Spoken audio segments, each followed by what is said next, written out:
face this alone. Keep my head up and breathing low. Put my heart with the ones I know, yeah. Cause I got the bass turned up loud, and the best that I know around. Fire that we can't live without, yeah. I can't lie, I'm burning white, but my mind needs you inside. I feel this time it's on tonight, but wishing I'm not seeing light. And if I'm right, I've seen the signs. Seems like there's no more lonely nights, no. Then I guess I know, that I'm feeling the fire.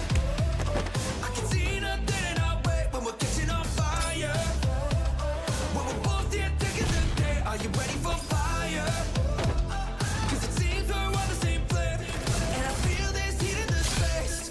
Then oh, I guess I know that I'm feeling the. My brothers do the right thing, tapping on the floor. I can't lie, I'm burning white, but my mind needs you inside. I feel this time it's on tonight, but wishing I'm not seeing light. And if I'm right, I've seen the signs. Seems like there's no more lonely nights, no. Then I guess I know that I'm feeling the fire. When I'm catching on fire. Then I'm feeling the. Watch the clouds break apart. Are we going back to the start? Going back to the start, yeah. But I'm feeling the fire up in my heart. Don't you think that we're ready for another part? Cause I know that we're really too far from the start. Cause I know that we're really too far from the start. But I'm feeling the fire up in my heart. Don't you think that we're ready for another part? Cause I know that we're really too far from the start. And I'm feeling the, that I'm feeling the.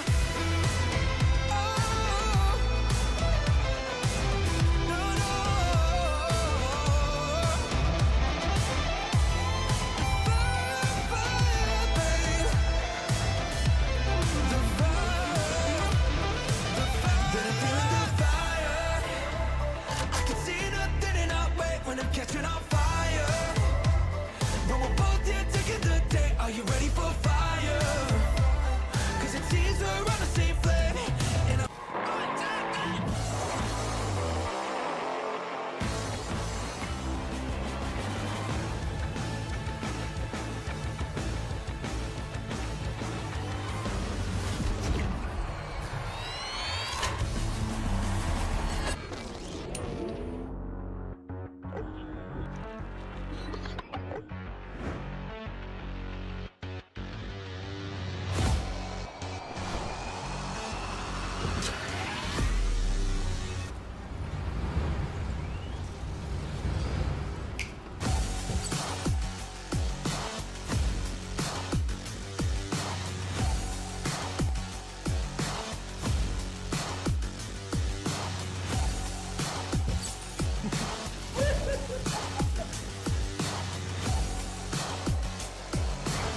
Okay guys, we did it.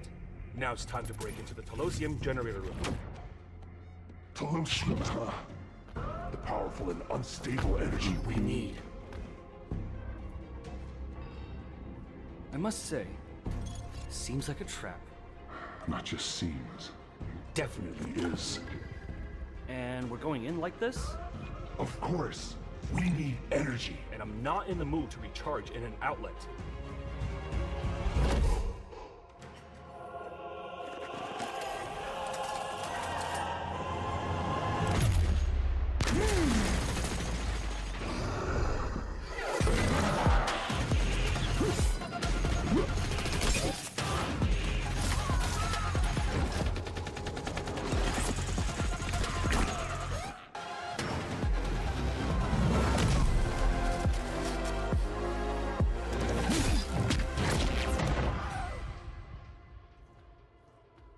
Well done. Was easier than we thought.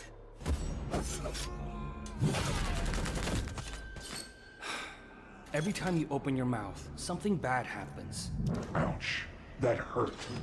Remember, this mouth is ours.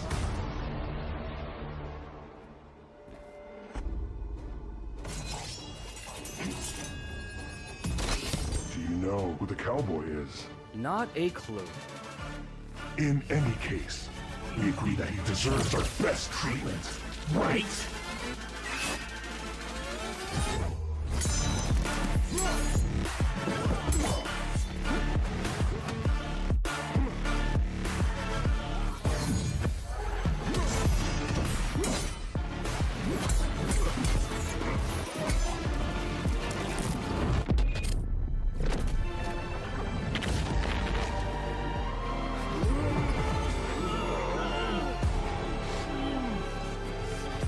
My friend, we'll have to agree.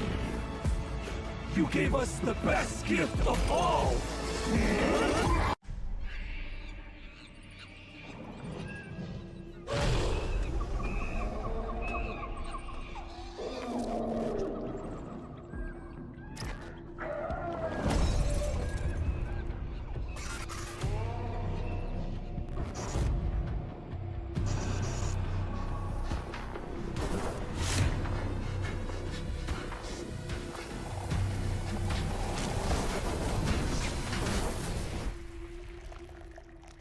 Let me guess. Another night of bad dreams? Worse.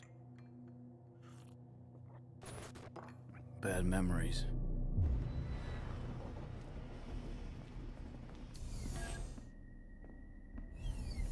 Hey, Steffi, my girl, what can I get you? I'll have the same as he has. Are you alone? Waiting for someone. Never saw tech like this before. It must have been expensive. Let's say I'm still paying for it. My guys are here.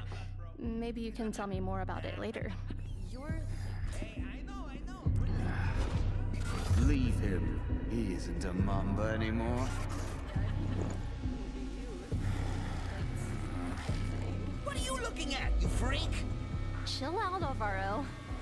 We're not here for trouble. You know what?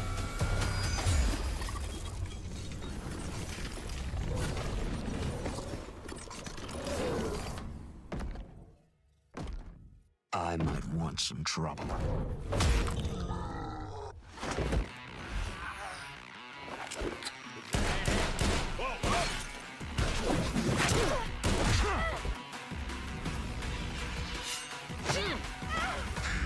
Is that all?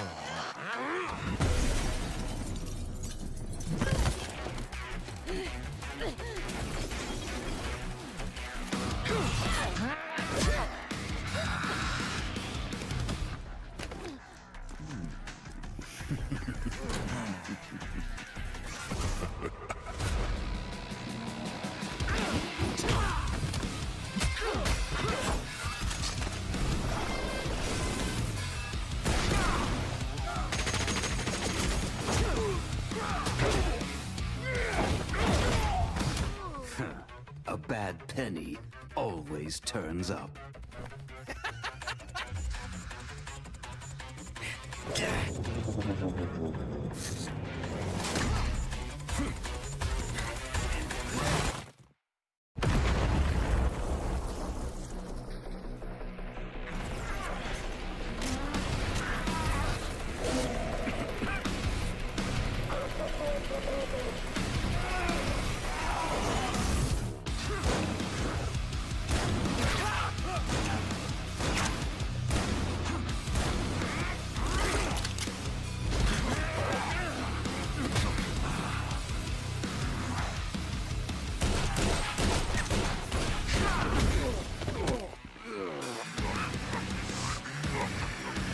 Shrouds have no pockets.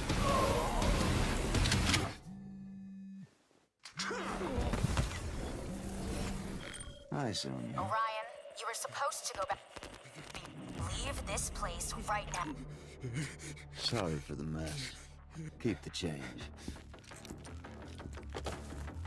Just refresh my mind. Why should I get in the middle of this mess? You owe us a favor. It seems more like a never-ending debt with the Mambas. By the way, you're looking terrible.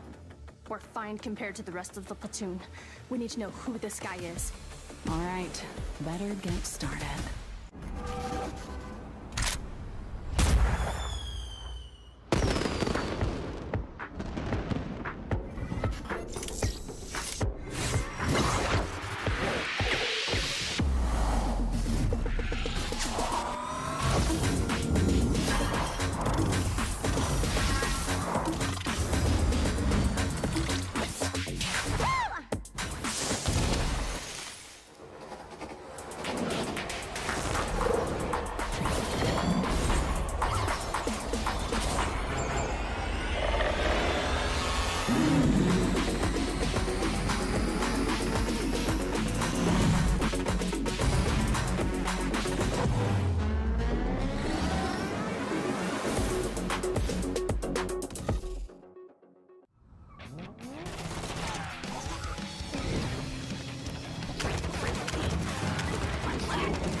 always keep them on the prize. Cause when I take a look over my life, it always go left and never go right. Yeah. You stole Lupe. Lupe? For you, stupid, it's Guadalupe. Lupe! Oh, what'd they do to you, girl? Shh. Huh?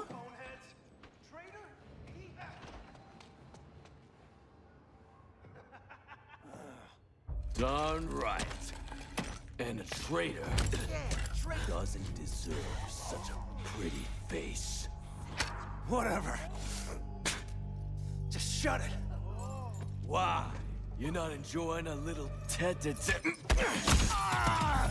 Who's the pretty face now? Hey, you! You stole Guadalupe! Get a real girlfriend, dumbass! Not a real... screw you! I had to sprint all over town for my deliveries. I'm no thief. I just borrowed your ride for a job.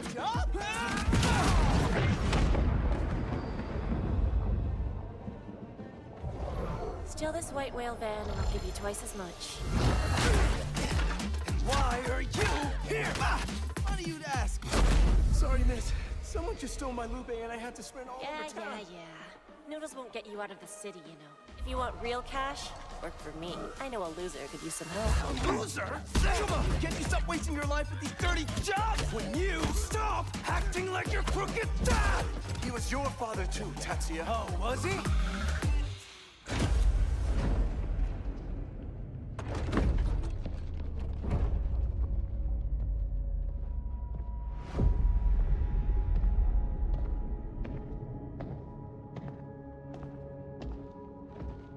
The Garcia brothers.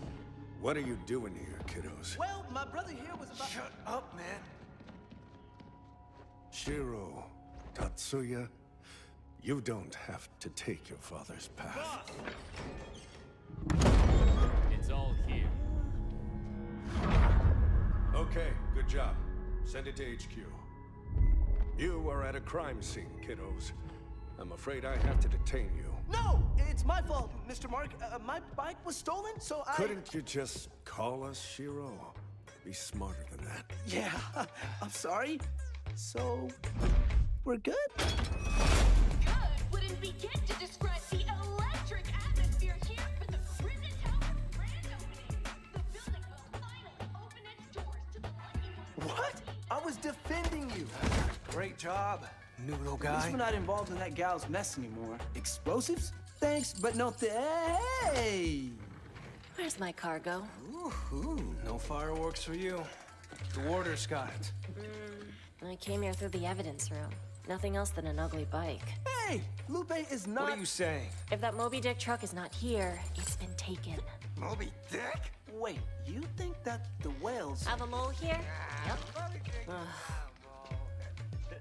That still doesn't tell us where— The best catering companies are ready to serve delicious food for the most important— Okay. My guys will take it from here. Stay away from that tower, losers. Mwah! Losers. Guess what I'm thinking? Saving the day with your fave bro to clean the Garcia's name and— Borrow a swank car from some drunk rich people and scram.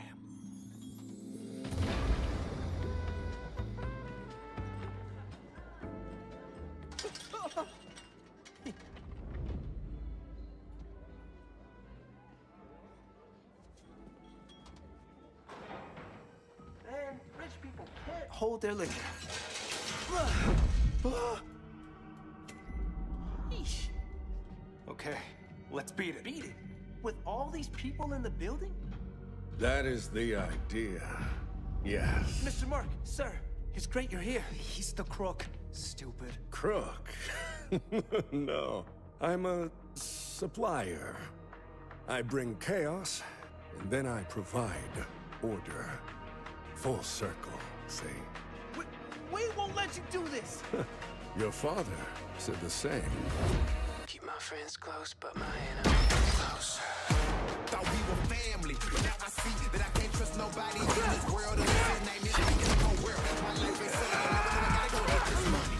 You wanna go get high, but I wanna see you try. And I lost focus, but now I'm back. Gotta tell the other story. My heart is racing, it's like sometimes I feel like I'm doomed. This pain will not let me down, 'cause in my back that lady And here we are right at the top of the brand new Grizzly Tower. The view from that glass terrace— What?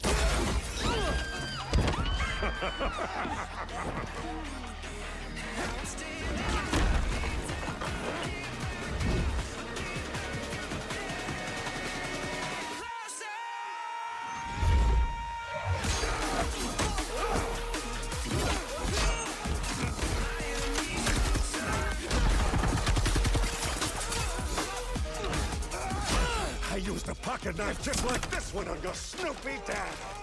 Full circle indeed. Your whole family are bad apples after all. Huh? Supplier! How'd you like them apples?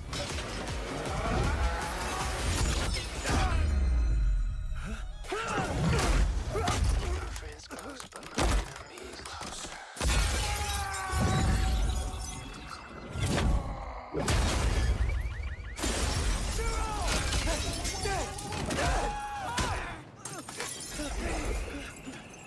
What was— Did you just drop our only evidence? You're welcome. welcome.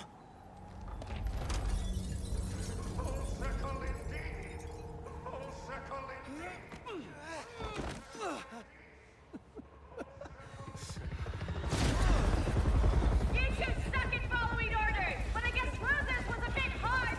Need a ride? Thanks, miss, but I think my bro and I need to... Tatsuya?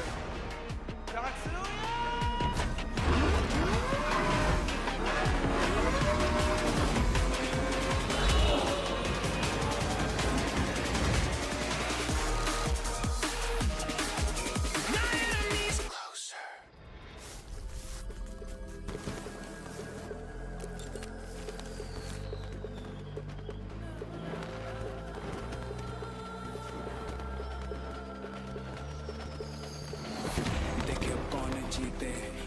आगे पीछे हम तो हार से सीख के खेल में बन गए चीते आसमां में उड़ गए दुश्मन रह गए नीचे बुरे के साथ चले तो मिलते फिर बुरे नतीजे अरे गिर कर रहे सीज फायर मत्थे पे देंगे शॉट फायर कैलिबर खरीदे एडमायर खाली पीली बैठे नहीं बनते ने लड़के होते इंस्पायर चेक कर डेट तेरे निकलेगा एक्सपायर चिल कर गैंग रूल करे पूरा एम्पायर डेडिकेटेड रहा तभी लेविटेड इन दिस गेम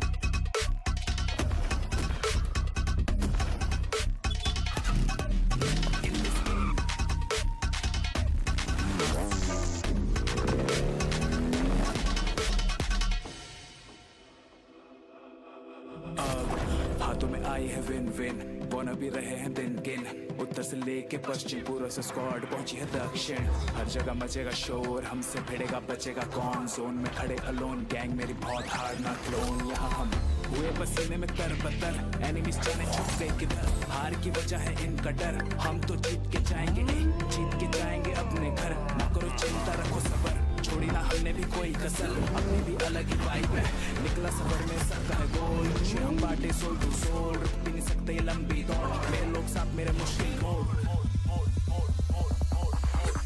कहते हैं ओजी इन दिस गेम विक्ट्री के साथ सारे करे सेलिब्रेट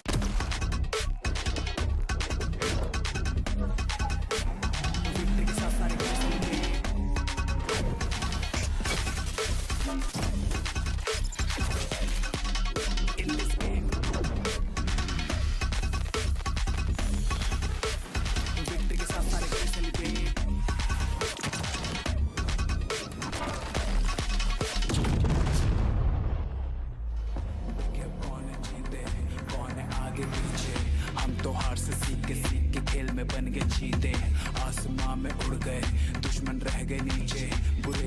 चले तो मिलते फिर पूरे नतीजे निकला सफर में सबका है गोल खुशी हम बांटे सोल टू सोल रुक भी नहीं सकते ये लंबी दौड़ मेरे लोग साथ मेरे मुश्किल मोड़ कहते हैं ओजी इन दिस गेम विक्ट्री के साथ सारे करे celebrate Okay guys, we did it. Now it's time to break into the Telosium generator room. Telosium, huh? The powerful and unstable energy we need. I must say, seems like a trap. Not just seems. Definitely is. And we're going in like this?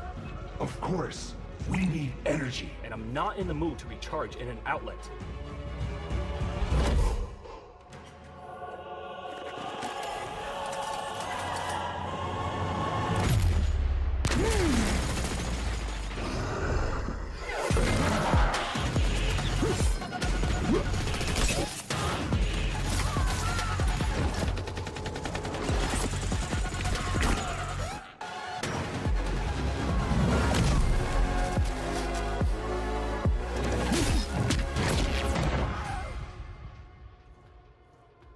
Well done. It was easier than we thought.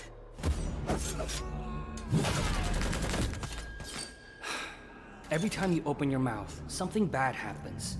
Ouch. That hurt. And remember, this mouth is ours.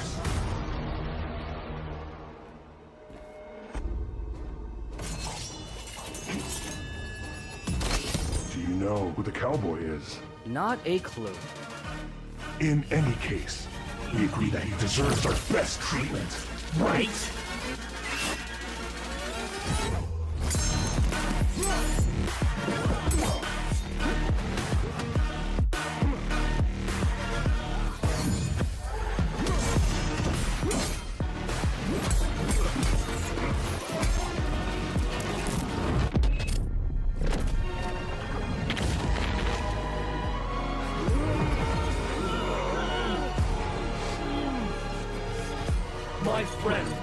we'll have to agree.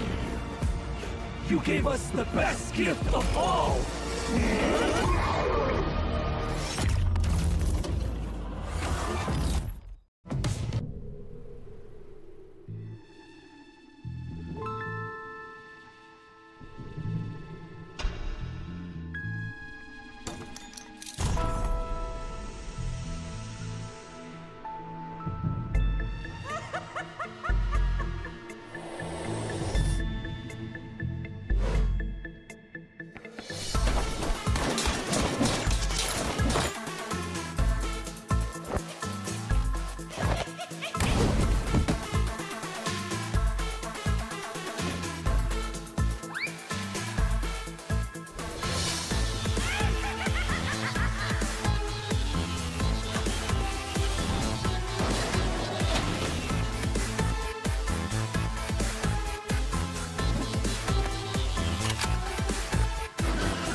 Ladies and gentlemen, welcome to the show. This is our Free Fire USA Championship 2025 Winter Edition, and we are back for week 2 of the group stages. And with this week's rest, we might be seeing some teams showing up differently, especially to catch up to the top dogs of week 1. I am Neptune the Gentleman Garcia, joined by the one and only Mustachio AJ, and we will be your caster all throughout the weekend. Absolutely, man. It is going to be a explosive one. Zeus Esports last week, Neptune, they showed everyone who is boss, right? Massive games, 3 booyahs in the competition so far, and they are rocking it. T-Rex, we thought they were going to dominate, and it looks like the champions I don't know. They're definitely going to be given a run for their money. And what's exciting is it's not just about who can really dominate, because when you get into the grand finals, it's going to be champion rush once again. So even if you don't have the most number of points on the table, if you can get the booyah at the right time, if you can activate the champion rush condition early, get there before Zeus gets there, perhaps it's not even going to be T-Rex. Maybe it's going to be one of these other teams, right? Rosario Central has not woken up just yet. I don't see a booyah to their name. That's something that we want to see today for sure. Yeah, definitely. I mean, I'm really loving how some of the teams are still putting themselves on the board without getting that booyah. Rosario Central is one of those. And you did mention about T-Rex, and it seems like they're just running it slower than Zeus Esports. I know Zeus is hungry. They want to get that prestige of being #1, but we've seen that so many cases wherein you get #1 group stage in the knockout stage. When you get into grand finals, you will be left out if you don't get those conditions on. So hopefully Zeus Esports is not putting out all their tactics on, like, for everyone to review and then failing it towards the end. Yeah, you see, usually you and I, we think alike, right? 98% of the time. This is the 2%, right? Because here's the problem. I totally agree with you if it was a case where we are seeing Zeus Esports get more booyahs, right? I would totally agree with you when it comes to the placement points. If they keep getting it done, which they are getting it done, they give away their drop spots, they give away too much information. But what's really allowing Zeus to excel and be at the #1 spot is their massive number of eliminations. Now, bro, you cannot fake that. You cannot fix that over a couple of days. And, if we were to really, really lean in onto your theory here, that means T-Rex is capable of such annihilation as well. And man, if T-Rex is capable of such annihilation as well, I do not want to be in the grand finals with these two teams, because they are going to rip the lobby apart, right? Insane stuff. And T-Rex is not even the strongest contender when it comes to the eliminations. It's Rosario Central. And what we've noticed about Rosario Central is the fact that they are barely getting into these final circles. They're very aggressive early game. They're trying to sharpen up their mechanical plays before looking for these booyahs, which I think is fine for now, right? Because at the end of the day, you just want to aim for the top 18 first. But if you're not looking for those clean booyahs, are you preparing for Champion Rush? I do agree. I do agree. That's one thing that they need to prepare for Champion Rush condition. A lot of upsets has happened because of just one Booyah after making it there, reaching that condition, and then that's the only Booyah that they will get. Like underdogs have a better chance of being a champion because of that condition. And that's what makes it interesting. But for Zeus Esports, I think like farming a lot of those elimination really does work. But let's see if they can carry it on, or probably they've done enough for the group stage and they're ready to just prepare, take it slow until they reach the knockout stage, or while they're preparing for the knockout stage. Because so far we have 3 weeks of the group stage, 2 weeks of the knockout stage before we head to the grand finals. Absolutely. So every single group, every single team will play each and every single day within the group stage. Each team, each group gets only 3 games per day, and we will broadcast all 6 games for you guys. The top 18 teams from the group stage will qualify into the knockout stage. All of this hustle, sifting through these teams, looking for who's the best. Obviously, we've got some money on the table there as well to split between the very best. But you need to slim things down from the top 24 into the top 12 to be eligible for this prize pool, Neptune, and the biggest slice of the pie, $10,000 on the table. Yeah, a third of the total prize pool will be going in the champions. When you put it that way, it really means a lot to be that number 1 team. Because the difference is, you did mention you slim it down to top 12. So those, like half of the teams that is participating from the group stages will be out of that board, not getting any piece of the prize pool. But for those, even the bottom, like 1,000, we know that for kids like this who are just jumping into the game, playing and enjoying it, and still earning money, that is something big for them to look forward to. Absolutely, my friend. I don't know what I would have done with money like that when I was a kid.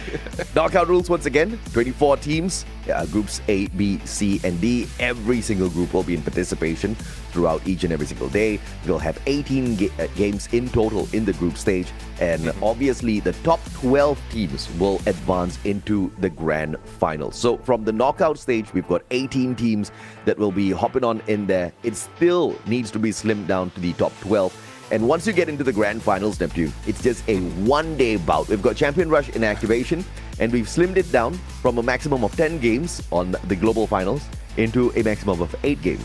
Now, I understand totally why, because some of the points picked up here in these games are massive. We are going to hit that Champion Rush condition almost instantaneously, prematurely, for sure. Yeah, if Zeus Esports continue on, and it looks like they will be heading to the grand finals, if they continue that, grabbing 45 or just 40 in one game, they're already halfway through in achieving that Champion Rush condition. And I would be wowed if they break the record of ending it in 3 to 4 matches. But hopefully that's not the case. We want the other teams to really catch up. And how are they going to catch up? Not only in elimination, but also in placement point. The Booyah gives you 12 points. It goes down drastically to second, and then 1 point each up until 10th. And for 11 and 12, they don't get anything. So hopefully they can stack it up with elimination points. Absolutely. Every single elimination, you get that 1 point. And that's exactly how Zeus has been stacking up their total points on the leaderboard. Massive stuff. 133 points just from eliminations. Can you believe that? And they have only had, 6 games played so far. That is beyond ridiculous. And obviously, the competition is not just about the top dogs at the very top of the leaderboard. It's also some of the bottom feeders here who are struggling in these engagements, right? Because if someone is sweeping the lobby, there are going to be those who are being swept as well. And if you look at the overall leaderboard here, Chicago Team, TTK, Flex, Los Cubanos, Red Eagle, ACD, Pirate 7, Cuba Libre, Cold, these are the teams who are really not making the cut. Cold and Cuba Libre on the very verge of getting kicked out because it's a hot competition down there as well, as much as it is at the top of the leaderboard, Neptune. Yeah, but there's still, for Cold, they, as well as Cuba Libre, there's still a good chance that they can catch up on SNPT as well as PvP. So that would depend on how they work out all those tactics all throughout the, before this day. Because they were given a full week of study. And hopefully they use it to that best advantage. We know how some teams are. If they're not taking it serious, they might not be evolving all throughout the group stages. Worse enough, not even making it to knockout stage. Yeah, no doubt at all. I think this is going to be a challenge in the grand scheme of things for these squads. The problem is obviously getting into the grand finals. So you don't really have to worry about the teams at the top just yet, right? T-Rex, Rosario Central, Zeus Esports, very specifically Zeus as well as T-Rex, because these teams have been dismantling squad after squad every single time they encounter them. I think the best way to get into the top 18 at this point of time is just figure out where Zeus and T-Rex drops, how they rotate into these circles, and just stay the hell away from them. You find anybody else on the battlefield, take a shot at them. Just do not try it with these two squads, right? Because it's been proven that it is a difficult task, Neptune. Yeah, definitely. I mean, if you go against these two teams, you might be out cold in 10 seconds. And we've seen that happen. We've seen them go passively, but the moment that either Zeus or T-Rex or even Rosario Central get a whiff of where they are, instantaneously, they will be heading to your direction and you will be not even chilling for a moment. But let's see though if the teams will be chilling right now, because for day number 1, that is today, we're going to start it off with Bermuda, Solara, and Nextera for Group A and C, and for groups B and D. B and D, that will be Kalahari, Purgatory, and Alpine. So let's see on how they're going to change things around from this map, because what follows through on the following day would be just a switch up of those roster. Yeah, absolutely. Just ignore the groupings there on the graphics, ladies and gentlemen, boys and girls. It is absolutely fine. The clash between A and C is going to be a magnificent one for sure, Neptune. I'm looking at a few teams here that I do expect to excel today, apart from Zeus as well as T-Rex Esports, right? We're looking at Fox Gaming, a team who has picked up 1 booyah here so far. You're looking at Blue as well. Novatos not doing too bad. These are the mid-carders who have got a possibility of excelling in the lobby, because their capabilities when it comes to the mechanical plays out there have been pretty impressive if you ignore the guys at the top. I mean, it's tough to ignore the guys at the top, especially with the number that they had. We've seen that earlier. Reaching 100, let's say the top 3, almost 100 for Rosario Central. So it's tough to ignore and tough to get away. We built that storyline already earlier. So let's see if that's one thing that they can work on right now. Once again, Bermuda, Solara, Nextera, that will be your first 3 games, and that's where the focus of Group A and C will be. So one worst thing about those in this group is this is where the top 3 is. Zeus Esports, T-Rex, and Rosario Central. And again, your tip, your tactic, whatever you're suggesting right now, hopefully they follow through. Just pull away, drop early, just to make sure that you don't drop with the top dogs. Yeah, man. I mean, easier said than done, right, Neptune? You try to avoid them. Goodness knows what they've got planned instead, because they're going to do whatever they want out here on the battlefield. And very rarely does someone stand up to them and say, no, you do not get your way. They just literally shove them aside. Zeus Esports, even though in some of these games they have not walked away with those booyahs, they have still gotten deep into the top 3, and they have got a 67% top 3 rate so far in the competition, the highest.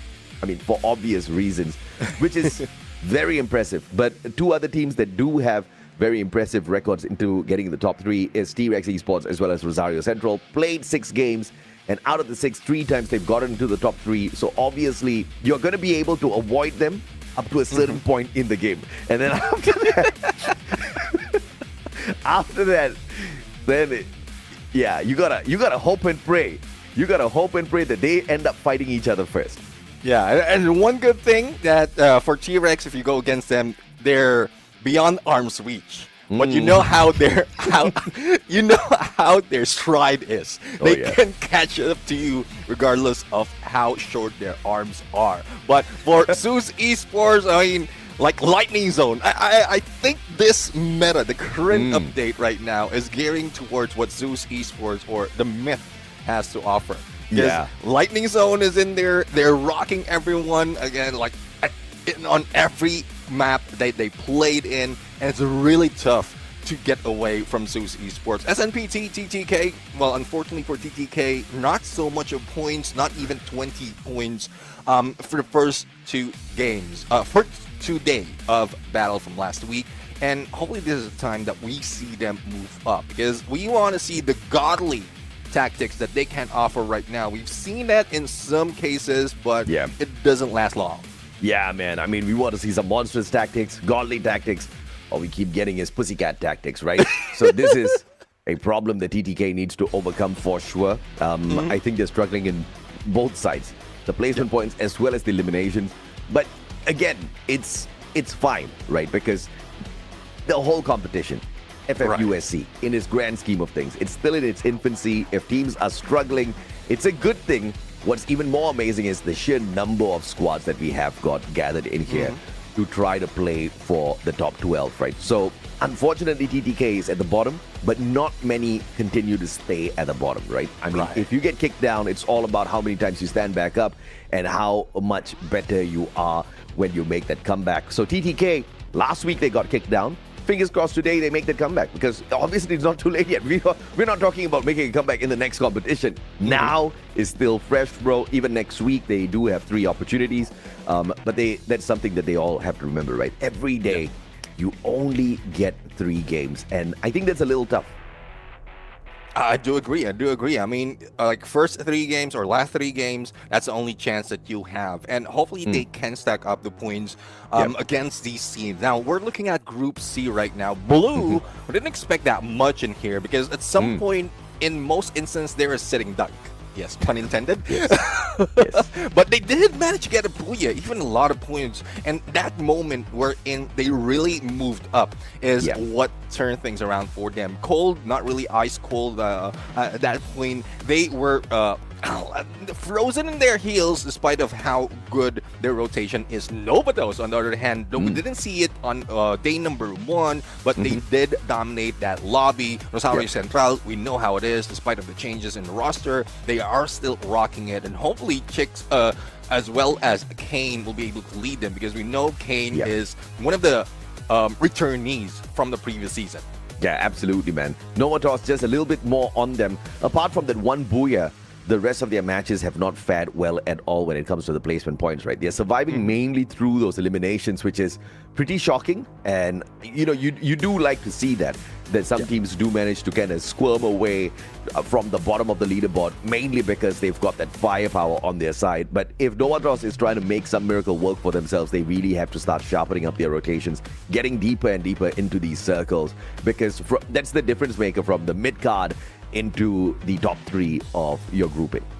Yeah, let's see though. I mean, Fox Gaming did mention that they did well in the first week, and we want to see more of that, especially with how they played in with Tupac in the lead and Red Eagle ADC. Yes, they are loving that name, but we know how it is. Some of the Reds that we've seen in the competition, most of the time, are being brought down bottom. So they might be going in the red once again unless they go and pull out the green light and go all out. Yeah, I'm looking forward to seeing, you know, the bottom feeders rise up to the top. Pirate 7, Red Eagle ACD, TTK. I guess we can throw in Cuba Libre in there as well, Cold Esports. These 5 teams, to see them step up today is going to be amazing, right? Because, again, it's all about the underdog storyline. It's all about the teams who are looking for a little bit of a comeback, a little bit of a repair in terms of strategy. But when you try to compare rotations versus eliminations, they're 2 different things altogether. And if they get overwhelmed once again on those gunfights, I think Day 2 is going to show us a very clear picture as to who's going to get into the top 18 or top 12 at the very least, and who's going to struggle just a tad bit. Yeah, I do agree, because this is where things will be changing up. This is where we'll see those like momentum shift happen, and this is what we want to see. Like, first week, there's a lot of scrappy gameplay. Some of the teams, like Zeus Esports, C-Rex, Rosario Central, are taking advantage of that, wherein no one knows yet where drop spots is, what rotation teams will be getting, And Zeus Esports has put themselves in a very comfortable spot right now to be able to, how can I say this, to be able to lay low a little bit. I mean, they can lay low, and then later on, that's when, if needed, that's when they move up. Yeah, absolutely, man. And obviously, we are looking forward to this matchup because of the big names. We are looking forward to this matchup because of the opportunity it serves them. But we're also looking forward to this matchup because we have not seen this grouping of A and C just yet, right? What's going to come out of this mixture might just be a little different. The ingredients could be, just slightly different, but the final taste could be very, very far from whatever we saw in that first week, right? Because sometimes when you've got monsters in one lobby, they end up devouring each other a little bit too early, which really opens up the competition. Sometimes some of these bottom feeders just happen to be kryptonites of the top dogs, right? And even though they cannot do it against anyone else, they'll just be able to beat down one of these top teams time and time again. Such miracles are possible. We have seen them in play before. We might just see it again today in the combination between A and C. As we set up lobby number 1, we get back into the good old Bermuda. And if you look at this matchup that we are about to kick off, there's one team in this grouping A and C that has tasted that Voya on this map so far, and it's the one and only T-Rex. Yeah, let's see though if this is something that T-Rex can put up on the board, or some other teams as this call out might be able to gun them towards the final circle. The only goal for the other teams is to go for survivability. Stay alive as long as possible, and then that's when they might be able to take down top dogs from afar or from a third party. So that's one plan that teams can go right now. But first thing that we need to figure out is where the teams will be dropping, where will they be rotating, just to get far away from these monsters. But Bermuda, we've seen that so many times. This is a very comfortable map for all survivors out there. So I guess there's a better chance for the other teams to do that right here. Yeah, you got to play the meta. You got to find those free fire coins. So yeah, you got to run. You got to run as fast as you can. You got to run far, far away from the monsters. But it's a case of you can run, but you cannot hide, all thanks to the circle. Eventually, you'll have to come across them, and you have to face your fears. Do you conquer them, or do you get eaten up? We will see as this matchup between groups A and C kicks off here at Bermuda. Well, flight path right now coming from Keraton towards Hangar, and seems like we're seeing some of the teams already dropping off. We have Militia being taken by Rosario Central, but from what we're seeing just in the south of Keraton, a hot engagement might be happening, and that's where some teams will be taking advantage at this point. And we did mention about some of the teams who might be able to catch all those teams off guard, and that is a team of Monster, Godly, as well as the rest, to be able to go for a third party once they head to Cape Town. How are we gonna get out of this sticky situation? Kakaroto right ahead. Blue. This is a tense situation. Duck needs to back away. The boys are in here for the hot drop, looking for those weapons. The most important thing here is going to be to secure a vending machine for themselves before they get into an engagement net. Hell, let's see though if they can at least survive, or at least one or two can survive, and then that's when they hit in for the vending machine. But let's see. Shots onto the opponents right now, and I believe it's Novatos that they have on their heels. Kakaroto on the other side for the shot with MP5. Gray almost being taken down, but here is the UAV being deployed just to get the position of the opponents. See, not too sure exactly who we are looking at here, but for sure the team right ahead of them are not going to be backing away from this situation. Little difficult to do a play-by-play when you don't know who you're looking at. Well, let's see now. So far, at least we know who their teammates are and who they're going against. Let's see. I mean, it's a third party. This guy going against Mabi.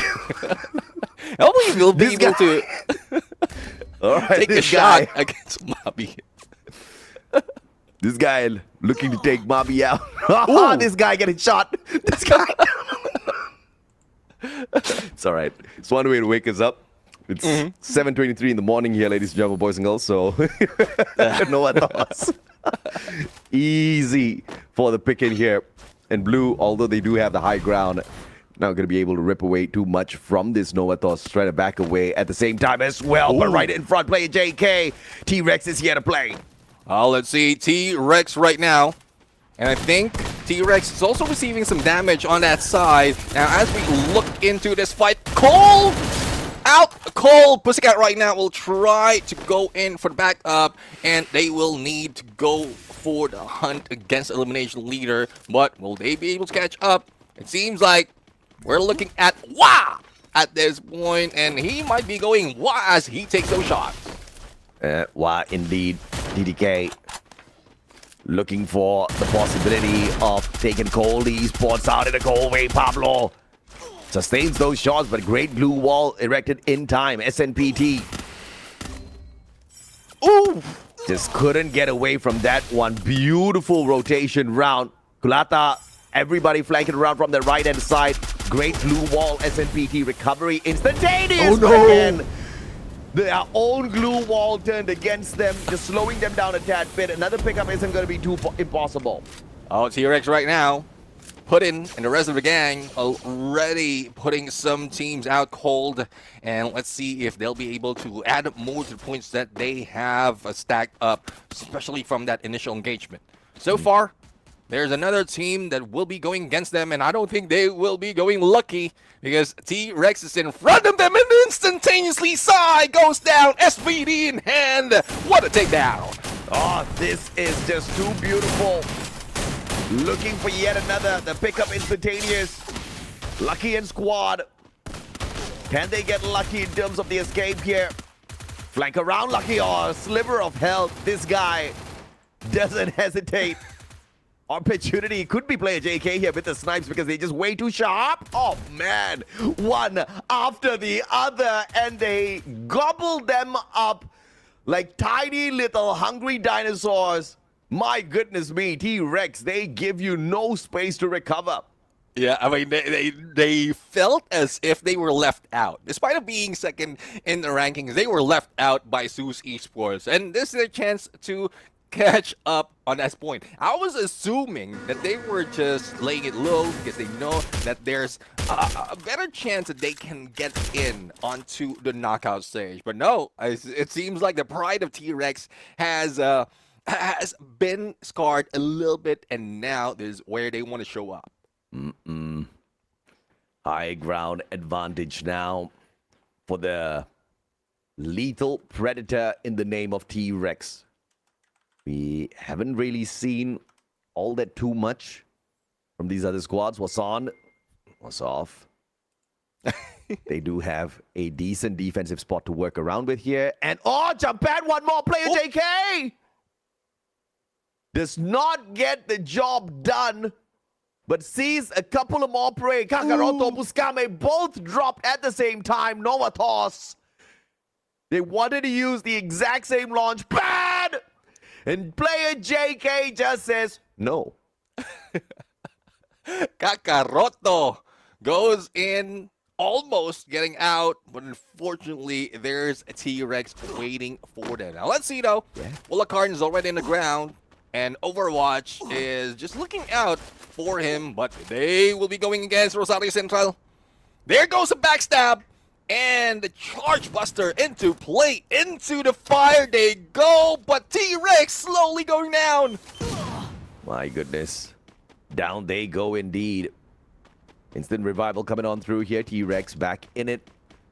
Novathos, 6 eliminations so far. 2 teams down for the count. No placement points for them. Pirate 7 as well as Blue. But as for the rest of them here, Rosario Central, David, opportunity to shut him down as well. Foxley trying to sneak away. And that was just too easy for the squad to overwhelm him with. Rosario Central just had the numbers on their side. Well, let's see, though, if they can still put in numbers on their side. 1 point to catch up against T-Rex. And, well, let's see if they'll be able to do so. And so SNPT shots from above, and that is Brown. Managed to save himself a blue wall, but will he be able to get away? Fox Gaming, though, tries to clean up house and also will need to move because it seems like the blue will be closing in a bit, and this is just carpooling for team of Fox Gaming, and hopefully they'll be able to get through. One thing I wish to see in my career is 2 different squads just carpooling. At one point, we've seen it accidentally. Two teams jumping into the monster truck at the same time. And then the carnage that ensued from that. Of course, not too often, the shenanigans out there on the battlefield. As the circle now brings us a little closer together, there will be no friendship hugs. It'll just be annihilating punches. Novatos up against T-Rex could just be on the cards here. Let's see now. T-Rex right now. And I was just wowed with that superhero landing that we just witnessed from T-Rex. And I'm envious. I mean, I would love to have that. Every time I jump in, then I will be going for a superhero landing, and then I fall down, being dropped on the ground as I be shot down. But let's see, though. So far, we have 11 teams, or rather, 10 teams. Make that 9 teams remaining, as Cold has been taken down, and, well, a lot of them will be sacking up on Clock Tower. Now, let's see if T-Rex will be able to gun down the team right here that's trying to fight against them. When they name themselves Cold Esports, I thought they're going to have ice in their veins, but instead they just don't have life in their bodies. Kind of tad bit cold there, but it's okay. Let's see if or not they can make a little bit of a comeback here. Kakaroto unable to sneak away. Novatos instantaneous shutdown the moment T-Rex finds them. There's just nobody to control these boys just yet. Yeah, well, it seems like Zeus Esports is on a slowdown, and T-Rex are the ones doing a lot of carnage at this point. Cold, well, you did mention about being stone cold or being out cold. So let's see which one would be true in this scenario. So far, a revive has been done, and survivability at its best for the remaining 9 teams. And, well, let's see if there's something that they can work on right now, as some teams are struggling to move into the next phase of the zone. I mean, we still have 10 teams. No, impossible. There's no way we have 10 teams. Still have 9, 8 teams. Okay, it looks like the graphics on the right we can ignore for the time being. Yeah. We do have 9 teams, but unfortunately, I believe one of the team wasn't able to make it. So, yeah, I thought Cole got taken out, but it's okay. We'll catch up with that in a little bit. Here comes T-Rex, though. I mean, T-Rex not doing anything. See a bunch of players from the side of Fox running towards them, and they're like, ooh, meals again. Put in, though. Caught between 2 players. Tupac! Big shots! Yarda turning things around. Ah, great glue wall! Revival comes through as well. Monstrous play. Darius saves the day. Yeah, Darius saves the day as he comes back in here. SNPT right now will try to go and fight back against the Fox. And unfortunately, there's only one in front of him. And Fox right now, a little bit too stealthy and quick. Even managed to deal with T-Rex, but from what we're seeing from the horizon, some players that has been revived is pulling away. And now, Fox Gaming has a chance to catch up. What did we just watch, Neptune? Fox Gaming stepping it up a couple of gears here. But that final glue wall by Darius and that revival with the vending machine is what we're talking about, right? Big brain plays coming through from the squad of T-Rex. But how is their recovery? How many revives did he manage to pull off? We do not have the elimination feed. We do not have information on that. So I'm very, very curious. But on the battlefield here, we can see that it's getting a tad bit crowded, my friend. Yeah, definitely. I mean, we have Fox Gaming already waiting on Cupa Libre, but on the other side, Cold is still there with Wah waiting for the opportunity. Now, let's see if they'll be able to get it. Probably a third-party lightning zone triggered, and we know for a fact Fox Gaming didn't trigger it. And the Bolt Maker is one of the staples in the current meta. You got to pull it out, and it's all about the timing. This guy taking shots. And Fox Gaming, the lethal ones that almost devoured the dinosaurs earlier on. And I think that's it. T-Rex just got taken out. I don't see them anywhere on the battlefield. Even that revival seems like it didn't get them very far at all. Great time turner. Fox Gaming again, recovery. Blue UAV tossed out as well just to back up their defenses.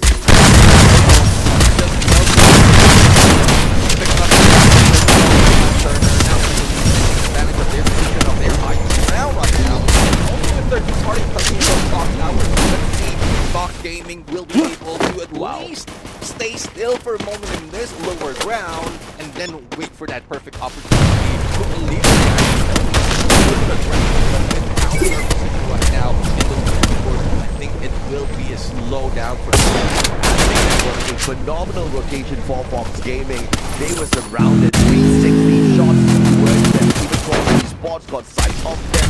They killed the spot shots one after the other. They had them at the same time. All of them. Great angle. Dodged them with a ton of glue walls used, but of course the natural terrain used to their advantage as well. And now, just a few more left here. Cuba Libre taking the fight up against Fox Gaming on that lower ground. Right above them, Cole dropping like flies one after the other, Neptune. What? No chance to be revived. Colara, on the other hand, will be taking down Rosario Central. We didn't see much of them, but now they are taking the board. Already with 14 tying it up with T-Rex. And, well, T-Rex is still in play, but haven't seen them just yet. Only 6 teams remaining. And let's see who's going to survive. We have Benjamin going solo right now. Cuba Libre might be able to catch up to him. And there you go! Valiant dash plus a backstab.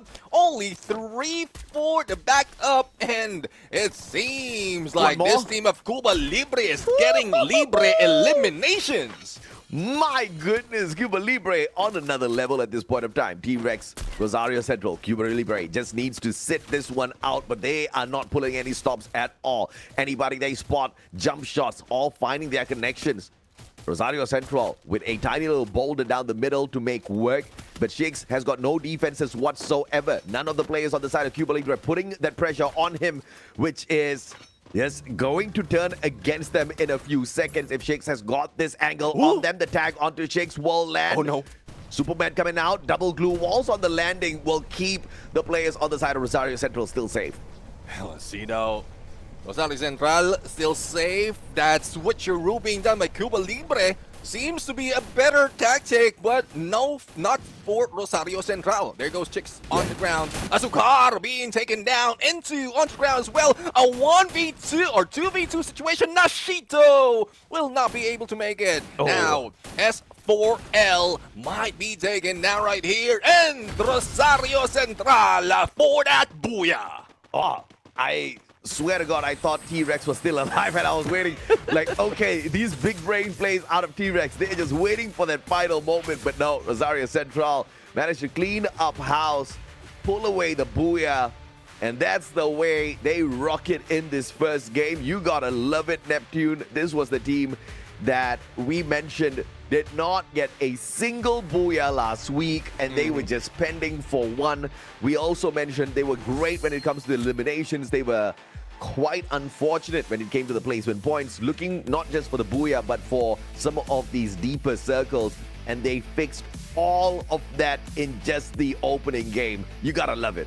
Yeah, definitely. And it seems like Rosario Central is just getting the energy from the teams that is part of Group A and C. I mean, Group A has 2 of the top dogs. We have Zeus Esports as well as T-Rex. And it seems like, I'm assuming that Rosario Central was just underestimating that C and D from last week. Now that they're on the A and C groupings, it seems like they are on the roll. They want to prove themselves that they can hang. It seems with this points, they might have reached that 100-point mark.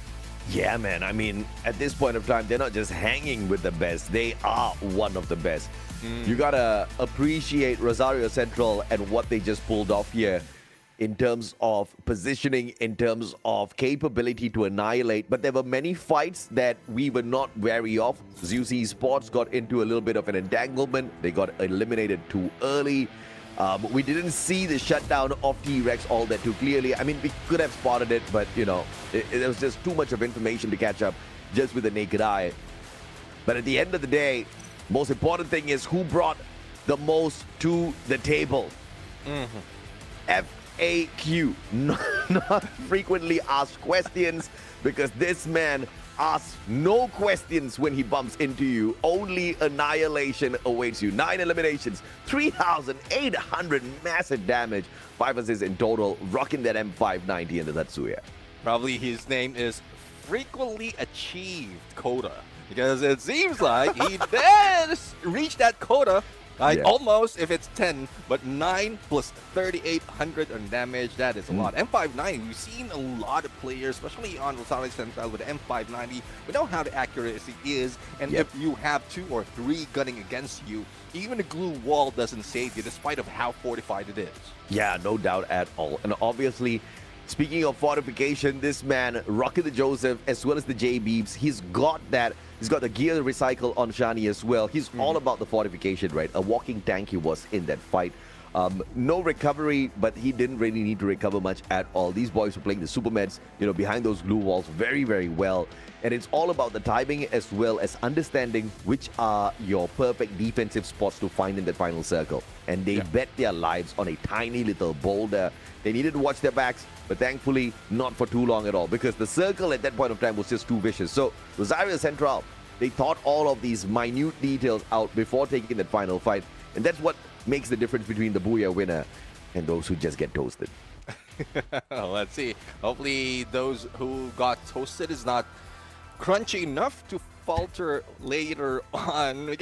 You know how it is. Like, first game, you have all those momentum, and then later on, you lose out on those fights. So let's see if that's something that might change overall. But I'm really loving some of the teams that is showing up this time around. Cold Esports, I mean, second place, or get a third place, as well as Cuba Libre, who I believe has spent so much time studying their opponent on how they can move, use their own tactics, their own style to really fight against the top dogs. And we've seen what they can do right now. Yeah, absolutely, man.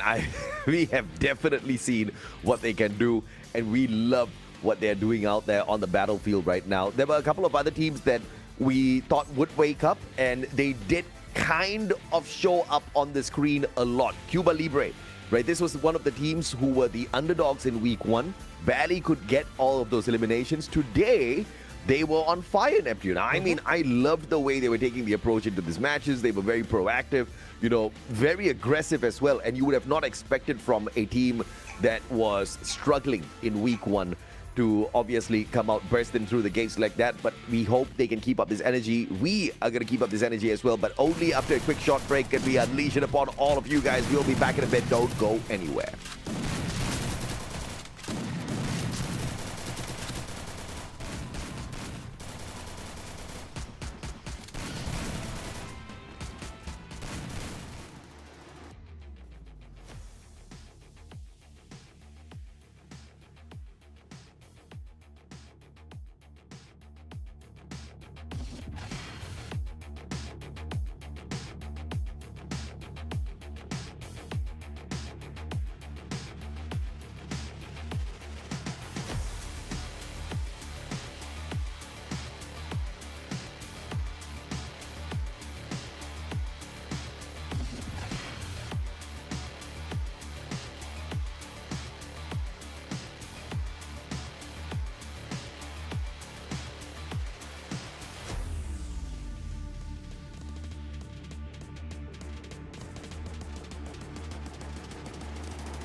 Welcome back, ladies and gentlemen, boys and girls, survivors of all ages. This is the Free Fire USA Championship 2025 Winter Edition. My name is AJ. I'm the Mustachio down here with my brother Neptune, the gentleman Garcia. Your casters for the day throughout the whole competition will be entertaining you guys. And it was one heck of a matchup earlier on. Rosario Central stepping it up. They picked up their very first booyah here in the group stage, and this is what we were expecting off of them last week, but it's okay. Right. A little bit late is absolutely fine as long as it's not never, Neptune.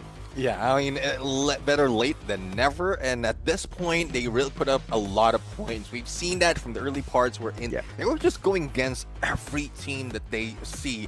And for Rosario Central, 20 elimination is something good. They've broken through the 32 points just in one game because of that booyah as well. But one thing that surprised not just me, but a lot of us is Cuba Libre. I mean, we've seen so much of tenacity that they have even against T-Rex earlier, as well as Cold, who we thought might be able to catch them off guard. But I guess it's something that we didn't expect to see that much. But again, there's a lot of changes that's been done, that is happening from the teams that is right here, and I'm loving it. Absolutely. Solara, Nextera next.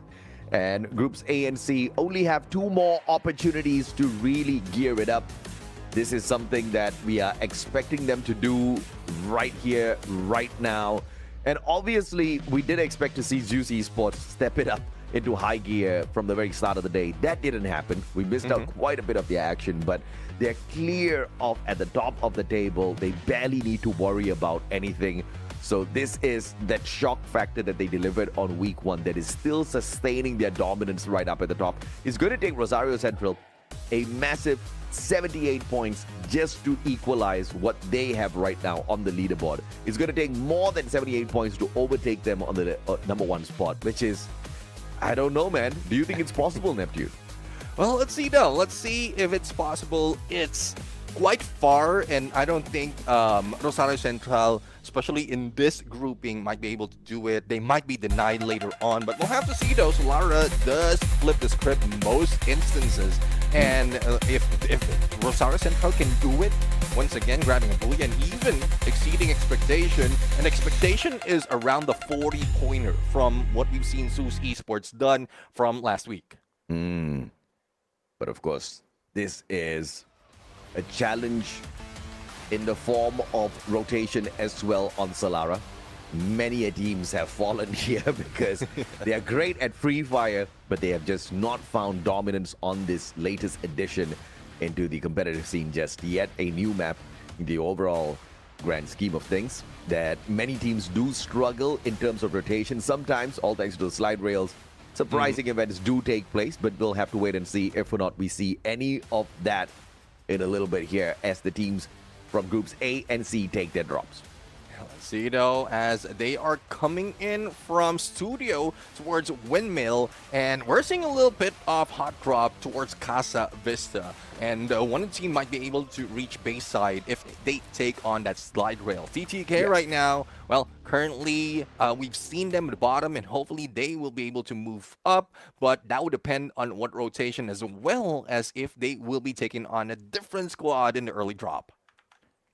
TTK, Monster, Godly, Pussycat, Brazil, as well as Asta Mamba, looking for those shots out there. And it's Cold, the one that's going to be starting things off. Cuba Libre off to a fantastic start as well with the MP5. Zucker will be able to take that drop. Red Eagle, on the other hand, just hopping on into this fight with 3 members, and it looks like they are going to be dropped like flies. Big Papa, the final one, alive and kicking, nowhere to be found. And a potential comeback through those revivals could just be on the plate here. 500 coins, just enough for 1 revival. It keeps Red Eagle still in the matchup. Well, Red Eagle down. And let's see if they'll be catch up. Big Papa is in there still alive and kicking. Kakaroto from Novados. We've seen how well they tried to fight against their opponent, especially when it is a I guess it was Fox Gaming who's trying to bring them down, but there was a lot of questions in there for Novato. So hopefully this is where it gets answered. But as you can see, TTK going against one team, and one of which would be pulling away from this engagement. And I guess it's a good insurance policy for them as well. Here comes a Mamba back, but for Ben T, he will be hell-bent on trying to go in for the fight, but unfortunately TTK caught him off guard with 2.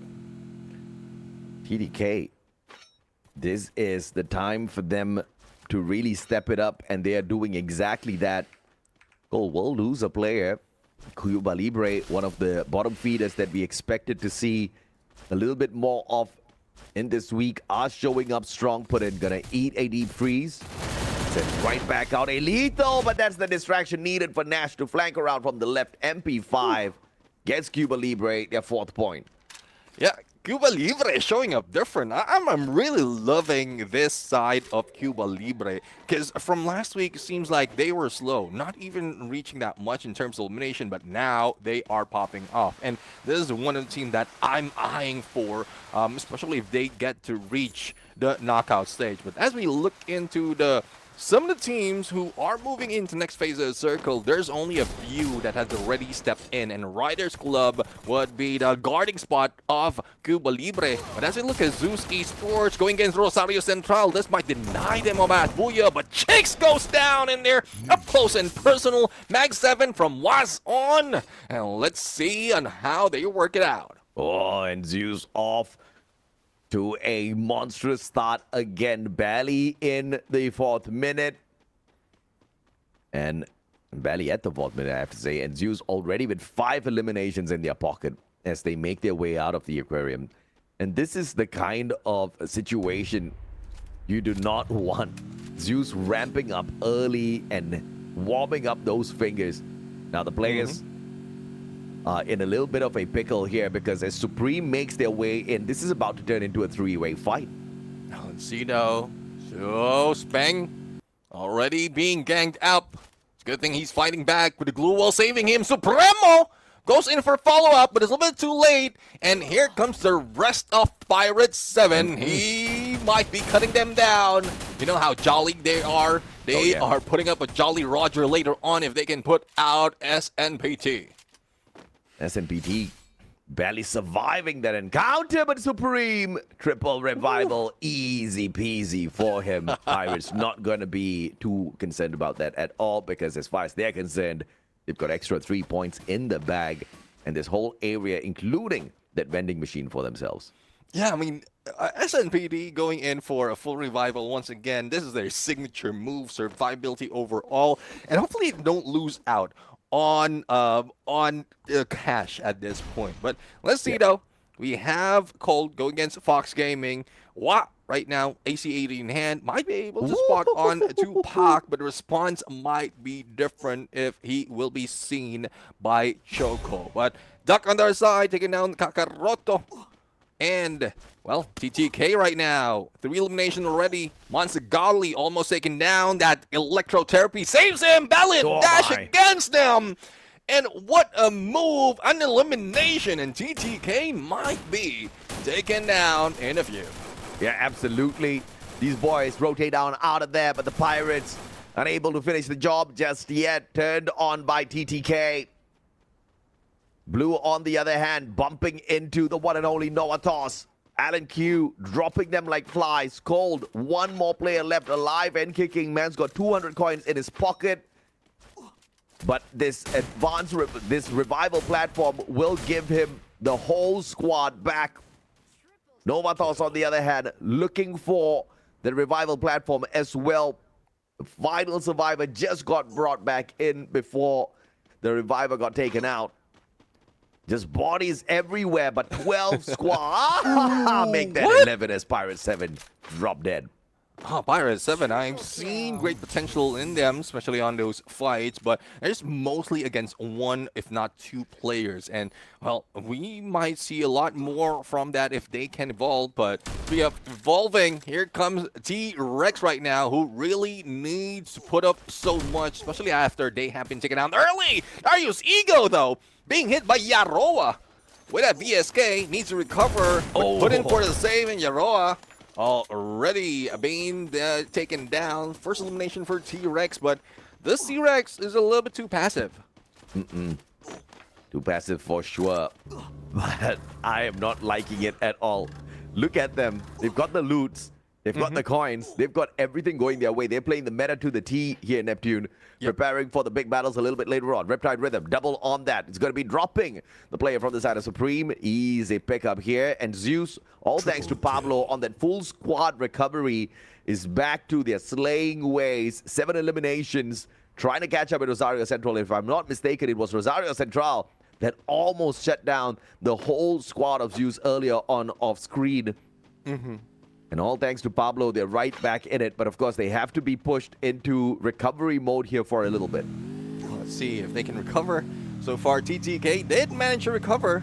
And now they are spread out a little too thin. Now, Godly Brazil trying to go for a chase against John. And no, there goes the hit. Plus a vector elimination. And I thought that was a vehicle hit. We haven't seen that much vehicle hit from since last year. So let's see if there's something that we might see in FFUSC. Yeah, absolutely, man. And this is Rosario Central. 8 eliminations leading this lobby. We teased them. We asked them to wake up this week, and they are doing more than that. They are looking to annihilate the competition in the most phenomenal way possible, Neptune. You gotta love it, what they're doing out here right now. But how long will this run be? SNPT up against Cold Esports as well. Up to the top. Supremo 2 finds one. MP40 switches out to the Trogon. Gets the job done, but is banged down on the ground. Let's see. SNPT 5 elimination, but unfortunately Brown is in there. Who will take him down, eliminate him. Now, a quick revive onto Black, and Cold will be a full squad once again. 6 elimination, and, well, unfortunately Darkizada is also receiving a lot of damage from the blue. Hopefully Brown can recover, otherwise he might be taken not by the shots, but also the damage of the zone. The damage that he sustains shouldn't be too much here. Cole on that recovery. Left with a few more squads, but still big names on the board here. Zeus already in the next safe zone. Cole will lose yet another player to the side of Supreme. 6 eliminations on their side. But obviously taking their stride slowly here. SNPT doesn't want to make any mistakes whatsoever. Always focusing on the recovery before getting into an engagement. And that's going to be key here. But Supremo and Supreme, so far, just the assist they throw into these engagements. Not putting away points for the squad just yet. Brown spotted out. Cold about to... Oh no! What a shot from the corner! Can he get a double? Yes, he can! Brown! In a 1v2, uses the angles to his advantage and annihilates the 2 players. A little bit risky in there, playing outside of blue against 2, but you know how Brown can roll. And Brown will be taken down. There's very little chance that he can survive, especially in this third phase going forward of the circle. And they spent so much time in there. Though, last time we saw Brown, he did have 10 medkits, but I don't think that is enough unless you have a super medkit on you. But for the side of Zeus Esports, 11 elimination already.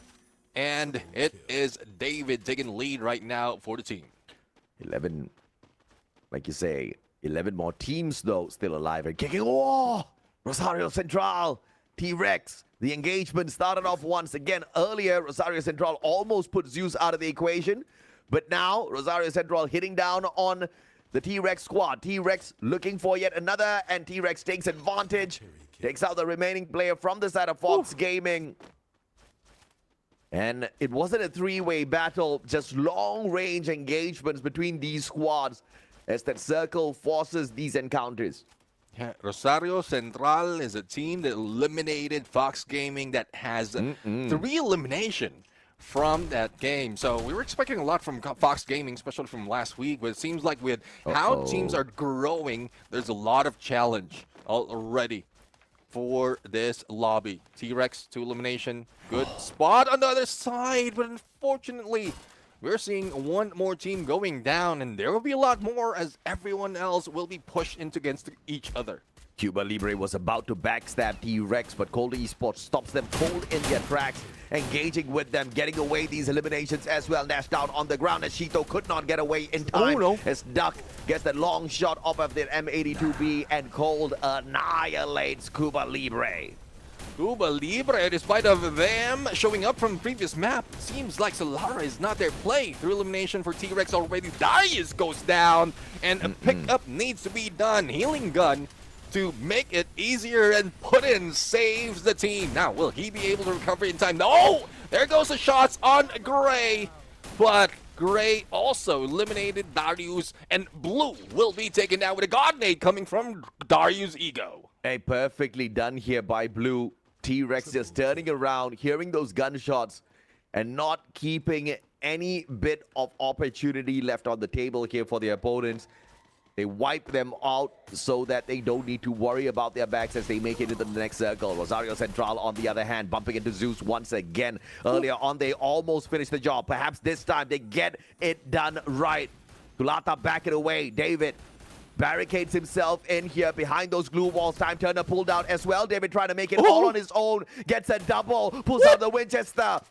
Shakes down on the ground as well. Into surviving. Zeus looking for the turnaround. In the most miraculous of manners, Kulata, a sliver of health left on him, but Into just can't get the job done just yet. Pablo finishes it off, and Zeus gets the perfect revenge, dropping Rosario Central. They might have gotten the previous Booyah, but this is where Zeus really shows up with that 4v4 engagement to a 1v3 that doesn't favor Rosario Central. Now let's see if they can recover, because they did lose a few of their players. Now for TTK right now, survivability now is its finest, and they're putting in a lot of elimination, but unfortunately there's not any gods left, but only a Pussycat. Now let's see if they can take advantage of this high ground to take down Novados. Unbelievable. Oh, what? Revenge executed here, and play JK. Just ruthless high ground. Ah, put in. One after the other. T-Rex, usually those are angles you should not be able to find. And player JK, what a long shot. Pablo down on the ground. Pick up way too easy. Could have had the horizon line on him there in that situation. Back up on his feet. Zeus versus T-Rex. Novatos in the way. Zito, Novatos has 2, and all they have to do is wait it out, and they can get that 9 placement point if T-Rex deals with Zeus right here. Only 3 remaining. No chance of getting it to 4, so they have to be patient, but Lightning Zone is really pushing them to their through the edge. Now, Wandani, we can see that movement, and player JK is just taking on a high ground just to make sure that they will not be caught off guard. Great reposition for the 3 players of T-Rex right now to get an angle against Zeus Esports. And fantastic rotation here by T-Rex, now flanking with 3 players on the right, leaving player JK on the left. And this could potentially pull Zeus out of position, allowing player JK to strike once again. But he does give away his position. Players on the side of Zeus know exactly where to look at. But the problem is they'll have to deal with 2 separate angles. Circle now moves towards the T-Rex squad, and Zeus needs to approach them. This gives a huge advantage to T-Rex. Oh, definitely. I mean, a great advantage to just pull in, wait for the opportunity, and reel Zeus Esports in. Great damage as well with an M79 on point. Take 2 down, and it seems like they will be targeted much more. Now, Kulata, Pablo already being left out as David goes down. Pick up instantaneous, but Pablo!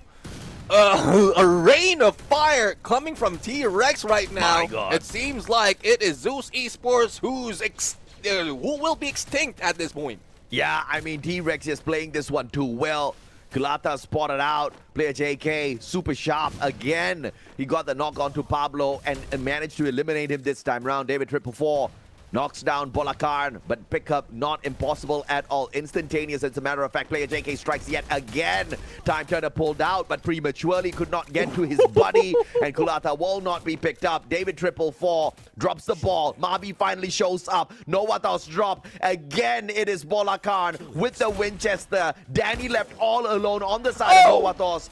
And T-Rex, 15 eliminations. They walk away with the booyah.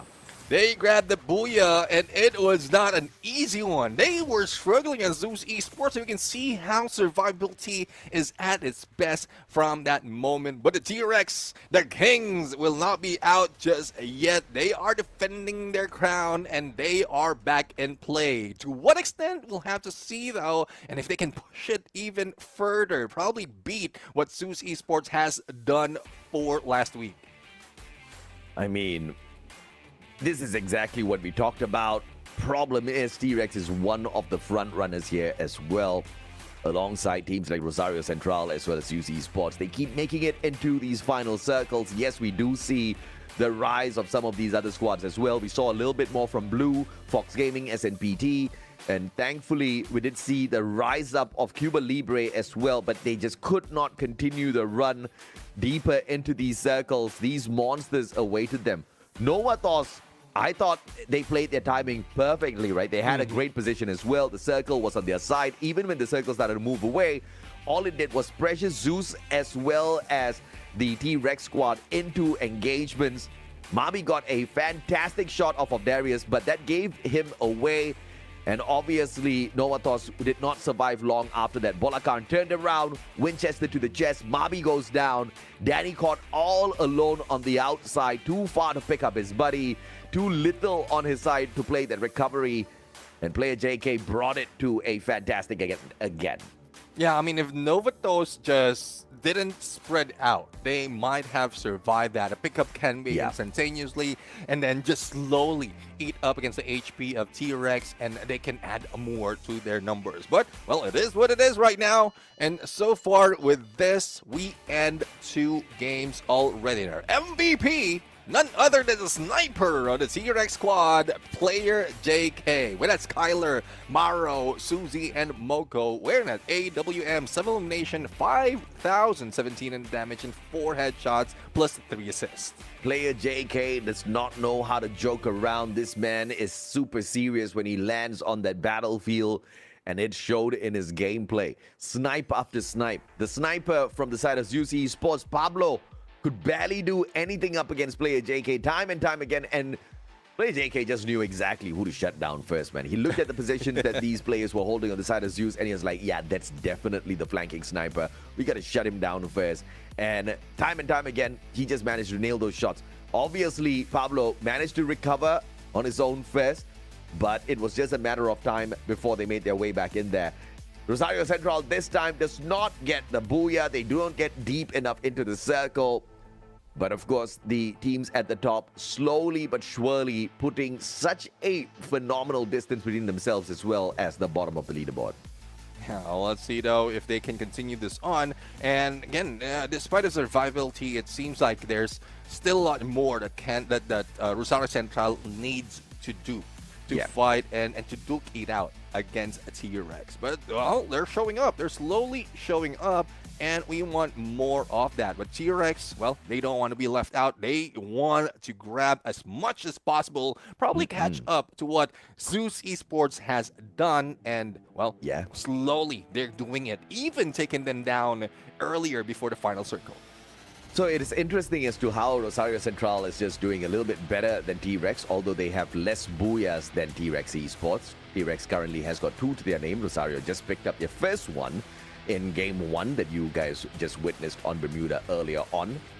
But through the eliminations, although I have to say Rosario Central has got less placement points than T-Rex, but just through the eliminations, Rosario Central is 14 points ahead of T-Rex Esports, which is very impressive. And it shows us that if it goes down to just purely the engagements on the battlefield, which way it is going to go this time round. But in Game 2, in Solara, Rosario Central did not have an opportunity to meet T-Rex because UC Esports got the perfect revenge. Earlier in the game, they almost got annihilated, right? Rosario Central They were in a heated battle up against Zeus, and they almost took down each and every single player. Pablo managed to get away, pulled in a full squad revival, and just as luck would have it, Zeus Esports went back in there, bumped into Rosario Central. But the second time that happened, it was a flip in the script. Zeus wiped out Rosario Central. You gotta love it. These kinds of storylines building up towards week 2 as we head into the knockout stage. Group stage is definitely showing us who we should be looking out for. Yeah, definitely. I mean, there's a lot of hopes and, I mean, tactics being shown in the group stage right now. And there's one reason as well why I pointed out that Zeus Esports might have thrown so much already in that first week, and this is where some of the teams are taking advantage of that, especially T-Rex and Rosario Central. So let's see if that would change, that storyline would change, or probably it's just Zeus Esports taking it easy, because as we talk about it, they've done so much already that there's really no need for them to do as much, and they will still be in the top 18. Absolutely, man. And of course, there is a opportunity for a difference to be made out there if we can see teams like Fox, Blue, as well as Novatos continue to step this up, right? Because Novatos, they've managed to recover a segment which they definitely struggle at, which is finding the final circles, finding those placement points. I think it was good to see. It was very refreshing to see Novatos deep into the circle in the second game. But as we head on into match number 3, can they keep this up? A little bit of a fix in the error of statement earlier on. T-Rex Esports actually has got 3 booyahs to their name so far, and they are 4 points behind Rosario Central. So not too far away now for T-Rex. They did manage to make that little bit of a comeback, all thanks to the booyah that we just saw on Solara. So Rosario Central needs to find a way to run away from T-Rex and catch up to Zeus Esports. Of course, that's not the biggest goal in their minds, but it'll be nice to achieve. Definitely. I mean, at least they have a goal in there, and it's not just getting in to the top 18, qualifying for knockout stage. But let's see now, Nextera from the south, passing Plazaria, heading in between Intellect Center and Twin Bridge. Well, we are seeing a little bit of scuffle that might be happening in Grab Labs, and hopefully that would be getting like I stand corrected. It was just Rosario Central in Grab Labs right now, and in Museum, that is where we're going to see the hot drops. Amen, brother. Museum's about to be hot. Intellect Center, on the other hand, the C2 squads as well. So the players on the side of Pirates will need to watch out, because they are up against one of the greatest predators in this lobby, the one and only Zeus Esports themselves. But the 3-way battle at Museum is one that you're going to have to put a quick pause on, as David finds the first pirate. And this man does not like pirates by the look of things. He must be a Marine. Well, let's see if the Marines will be able to break them down, in spite of how jolly pirates are right now. And, well, there you have it. First elimination already. No chance of being picked up. And it goes to Zeus Esports. Now, they have pushed away their contenders, so there's plenty of time for them to loot. But on the other hand, there is a contender against Rosario Central, and it is Novatos. And we are seeing X-Kane already dealing with them just with a mini Uzi. That's 3 eliminations already, and only 1 left for Novatos. But managed to pull away and probably not stepping back in. But there's a little to no chance that they can go for a quick revive, so it will be depending on the timing that they can make that work. But Zeus spots T-Rex on the other side, and David already in the front line. Oh my, this is a big one. David, off of Gold Esports, actually getting the knock, stolen away. This is that opportunity for Zeus to take out a big contender early here. T-Rex, one more survivor, will be able to quickly launch himself out of danger. Player JK looking for the survival here as Zeus goes on the hunt. Let's see if they can spot, probably find their opponents. But speaking of hunt, you know how foxes are. They are the ones who are good in hunting. They might be seeing Gray and Ben T from Cold right here, but it'll be difficult if there's only 2 players And you can see it's a 2v2 situation right now, but they're beating them onto that vending machine if in case that was a mission. Pablo catches player JK. And that's revenge served up in the perfect way possible. Super cold. But Darius says, no problems, brother. Brings black player JK instantaneously. Pablo obviously looking for revenge after what player JK did to him in that previous matchup. Time and time again, every time Pablo got back up to his feet, player JK said, no, you sit down. Little bit correction though, it's not cold, it's blue, who Fox Gaming is dealing with right now. And Ben did manage to go for revive, and one of the players, it was Duck, who has been brought back. But Alan Q will be taken down. Duck on the high ground, Riptide rhythm onto him, pushes him away. When the rest of the team's Benjamin will be going in for the spray together with the rest of the team. 4 elimination already for Fox Gaming, but on the other side, it's TTK who brings down Pirates. Yeah, 4 minutes in, first team down. Pirates unfortunate in this fight. Play JK, Nash, Cuba Libre, taken out and put in instantaneous with the revival onto Darius. And that means Play JK just needs to wait a little while longer as the rest of his team members get enough coins for those revivals. And T-Rex having a rough time out there as they bump into team after team. Yeah, I mean, T-Rex are trying to go aggressive, probably beat the record or catch up to the record of what Zeus Esports has done, but this is not the time to do it. That was last week where everyone was still confused on what to do, but now everyone has somewhat prepared a tactic in every move, every rotation that they have done. So let's see on how that turns up. Gray spotted Tupac for a shot, and it was Choco with a Winchester who brings him down. Yeah, Choco backing up Tupac from afar with the Winchester, spotted him out, gave that info, and helped out his buddy. Obviously, Tupac did manage to get a couple of tags onto him as well. But Choco with the finisher. Perfect teamwork shown out there. Zeus, on the other hand, speaking of teamwork, looking for yet another clap onto his squad. It's going to be cold up against Zeus. Out in open grounds here. And unbelievably so, Darky Zara gets the first strike with the Winchester. Cold right now.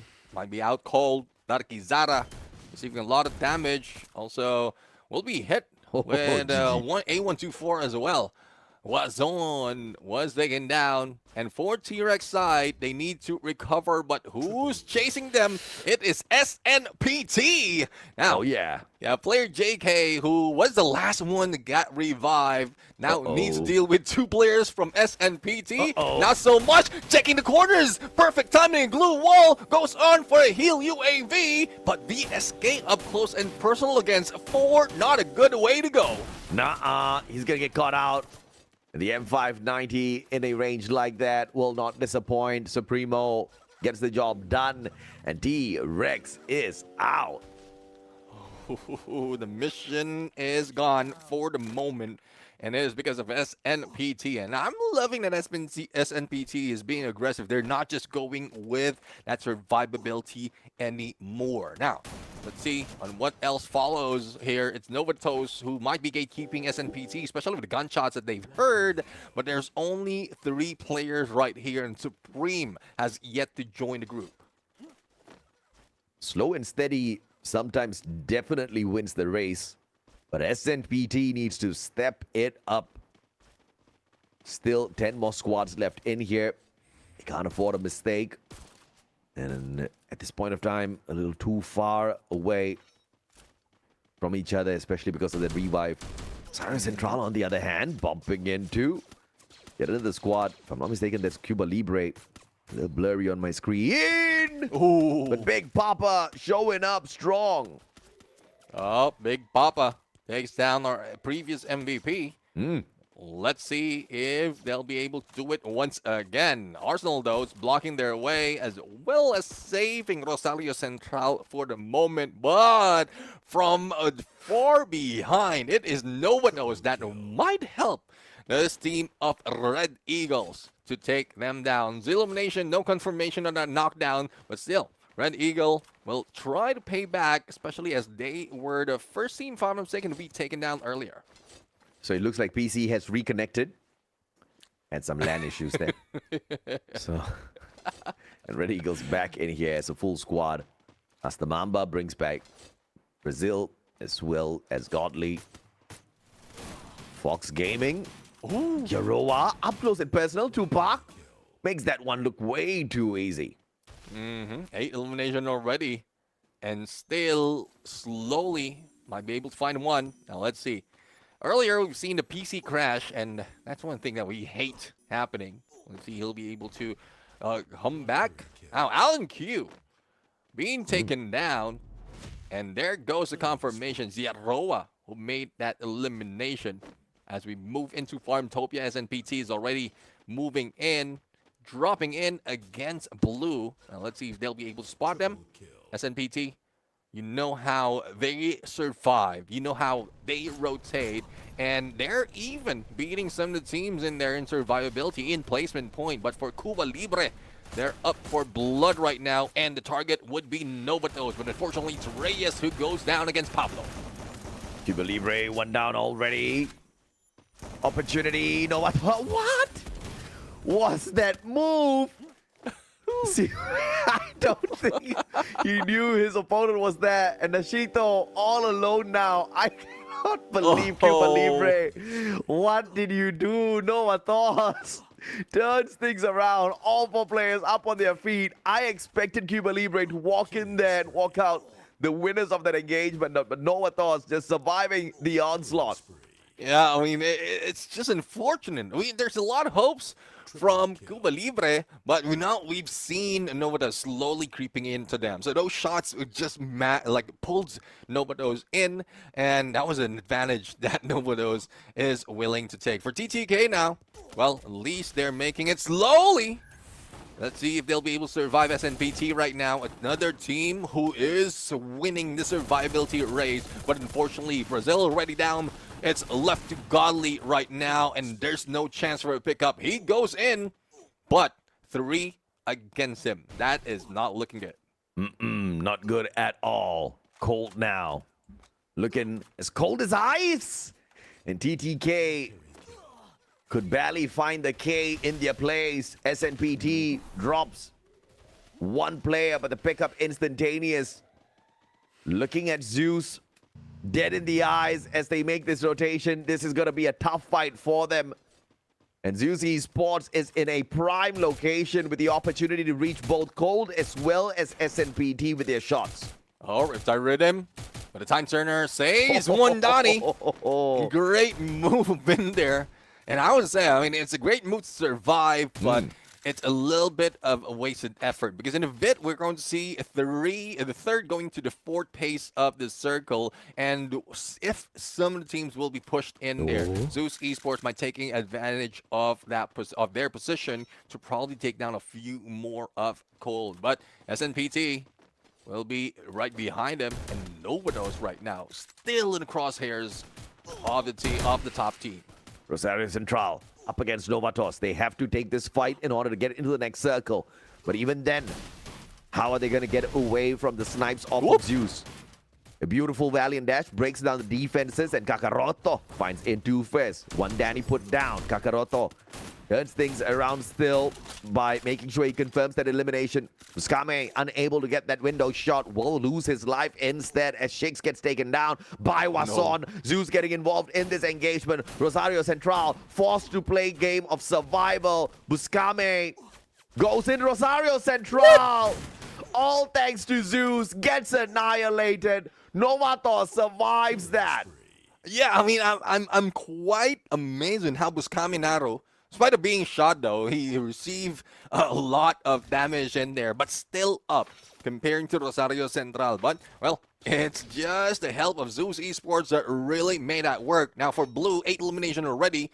Didn't see that much of them, but they know that they can take advantage of a lot of third-party position. Now, they are heading into next phase of the circle. Let's see if they'll be able to catch SNPT, who's just right next to them before the 30-second expires as the Blue closes in.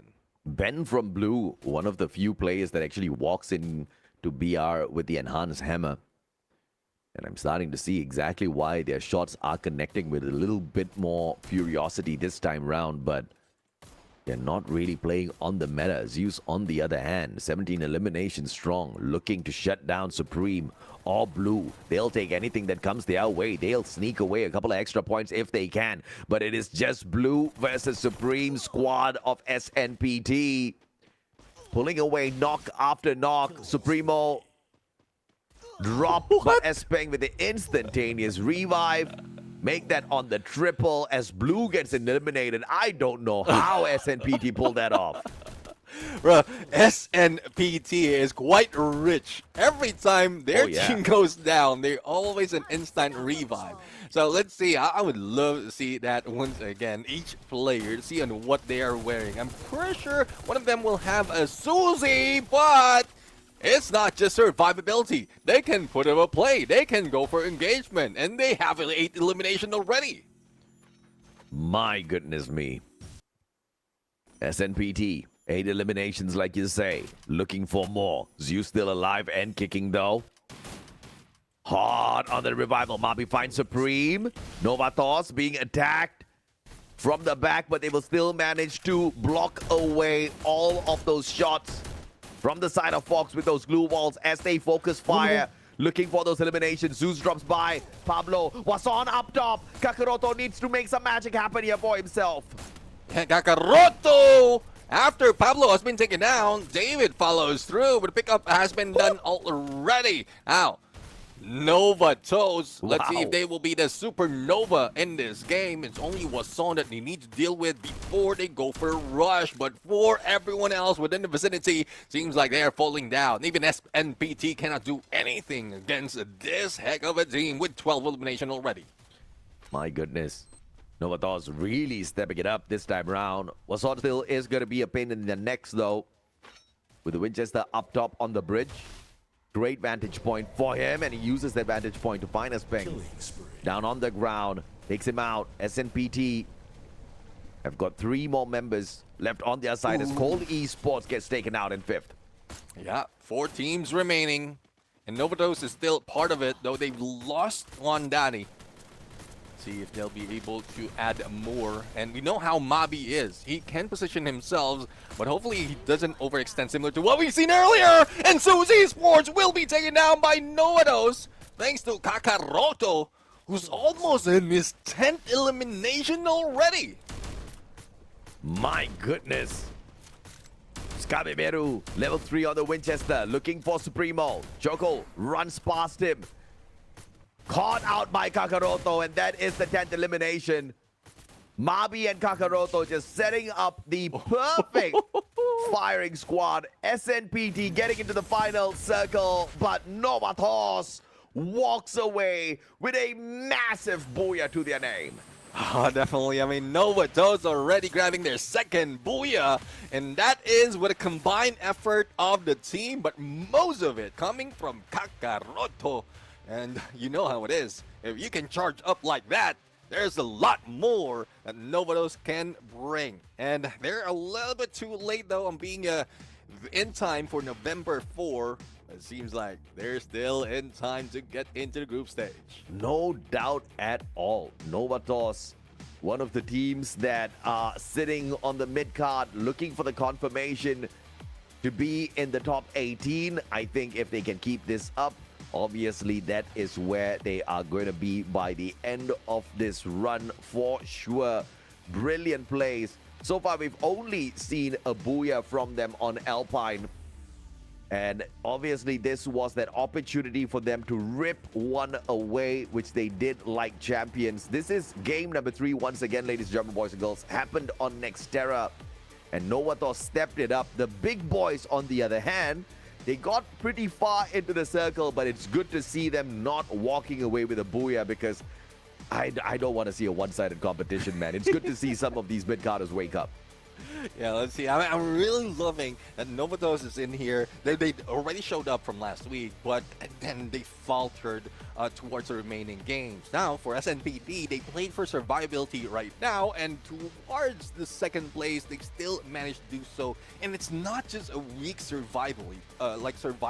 They had 10 elimination, and they just know how to choose their play. So that's 19 points overall for SNPT. But before proceed, our MVP, it's not Oscar, it is Kakaroto with a valiant dash, Joseph, Tiva, as well as Shiru, AC-80 in hand, 9 elimination. Probably that 10th one was stolen away from him. I mean, I don't even know how the 10th one was stolen away. I guess he got the knock. Another team managed to nick that one off. Unfortunately for Kakaroto, almost got the doubly with his eliminations, but 9 is still very impressive. Look at the damage, bro. 4,621. Insane stuff out of Kakaroto, and he definitely punished the players on the side of Zeus as they quickly try to reposition. Wason was being a super huge pain in his neck from that high ground play on the bridge, but Kakaroto managed to dodge all of that brilliant plays on those glue walls. You gotta respect what Novatos did in this matchup. It was not an easy one. Yeah, I mean, not an easy one, trying to survive. They also lost one of the players a little bit early before they got into that final circle. But 16 elimination bless that Booyah, even tying it up with Zeus Esports. Zeus Esports, though, didn't make it to the top 3, but 21 elimination. They were still on the roll, taking that bridge, as you did mention from Wazon, gave them more of an advantage. And that's where they really stack up in points. Fox Gaming, though, we are seeing a lot more from this team. From the first 2 maps, I think Fox Gaming is really working on their rotation, their position as well, and grabbing as much as possible in this group stage. Absolutely. I think Fox Gaming is doing just enough to stay as one of the big pressure makers in each and every single one of these lobbies. They are not really the bottom feeders. They've got decent number of engagements and eliminations. I would say they are definitely equaling Novatos when it comes to the firepower, not too far away from teams like T-Rex. You know, it's a coin toss between teams like Fox Gaming and Novatos. And sometimes, yes, the battle does lean towards T-Rex a little bit more than these 2 squads. But on a good day, in a good game, even T-Rex gets eaten up by these 2. Let's see now. I mean, T-Rex, there's plenty of meat to spare if you can take them down and eat them up. And that's probably one reason why a lot of teams are really moving that up, that high in terms of leaderboard. If you take down T-Rex, there's a lot of share that you can grab all throughout these games. So let's see if that happens. And T-Rex is just unfortunate. I mean, only 3 points in there, being taken out a little bit early, even no placement point. And that's why Zeus Esports managed to take advantage. Even Novatos managed to take advantage. Fox Gaming, SNPT, there's just no hunters left alive to just gun them down, and they have free roam in that final play. I think Cooper Libre was just a little too unfortunate in this matchup. And what's even more unfortunate than that is the fact that that was the last game, right? ANC has officially concluded. When we come back from a quick short break, ladies and gentlemen, boys and girls, it's going to be between B and D. Neptune and I will be back with the broadcast in a bit.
Welcome back, survivors. This is the Free Fire USA Championship 2025 Winter Edition. And today, A and C, I think we expected a lot. They have delivered a lot. But the question is, will B and D do the exact same to step things up as well? My name's AJ. I'm the Mustachio down here with the one and only Neptune, the gentleman Garcia, to bring you guys the action. And it looks like there's a couple of teams in Group D, Neptune, that really needs to tune up their gameplay. We're talking about Los Cubanos. We're talking about Flex. They haven't been able to flex enough just yet. Yeah, let's see though if they can flex, and hopefully Thaili would be happy with that, especially with support that that Thaili is putting up on the chat right there. But there's a lot really of things that has changed, especially in Group A and C, and it might happen in Group B and D right now. Especially there's no top dogs, and when I say top dogs, Zeus, Rosales Central, T-Rex is not part of this group, so there's a lot of chance that they can do so. They can breathe a little bit easy, but hopefully not too easy, because there's still the knockout stage that you need to look forward to. For those of you who are just jumping in the broadcast right now, this is the second week of the group stage. We still have another week by next, and that's when we see the top 18 head into knockout stage. Absolutely. There's one team that's in the combination of groups that are going to be playing in a little bit that doesn't really need to worry much about where they stand. With only 6 games played so far, Ozaki Esports, no booyah, no problem. They've got the eliminations on their side, right? 61 eliminations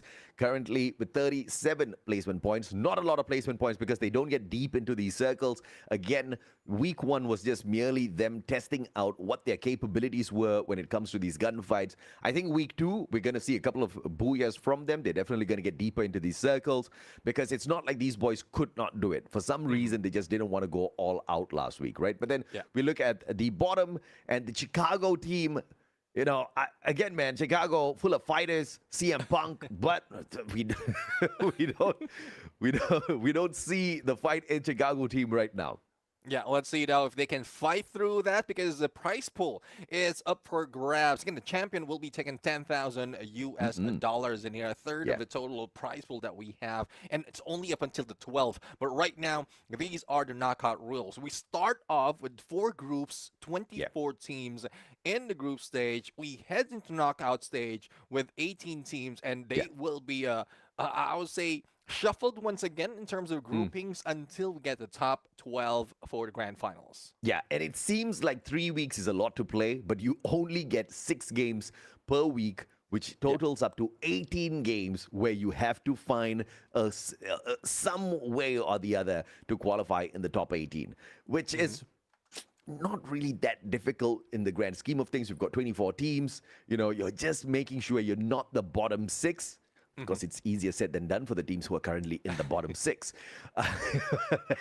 That's how the cookie crumbles, right? You need to have some of the teams who are right at the top. You need to have some of the teams who are at the bottom. But for now, we're just going to be cutting out those 6 teams. And then later on in the knockout stage, we cut out 6 more teams before we head on into the grand finals, which will be played on Champion Rush with a maximum of 8 games. By 8 games, if nobody achieves the Champion Rush condition, we'll look at the team that has the most number of points and crown them the champion. So if you look at that from that perspective, then Zeus Esports, they're proving they can get a lot done within 9 games now, but you know what they can do in even just 6.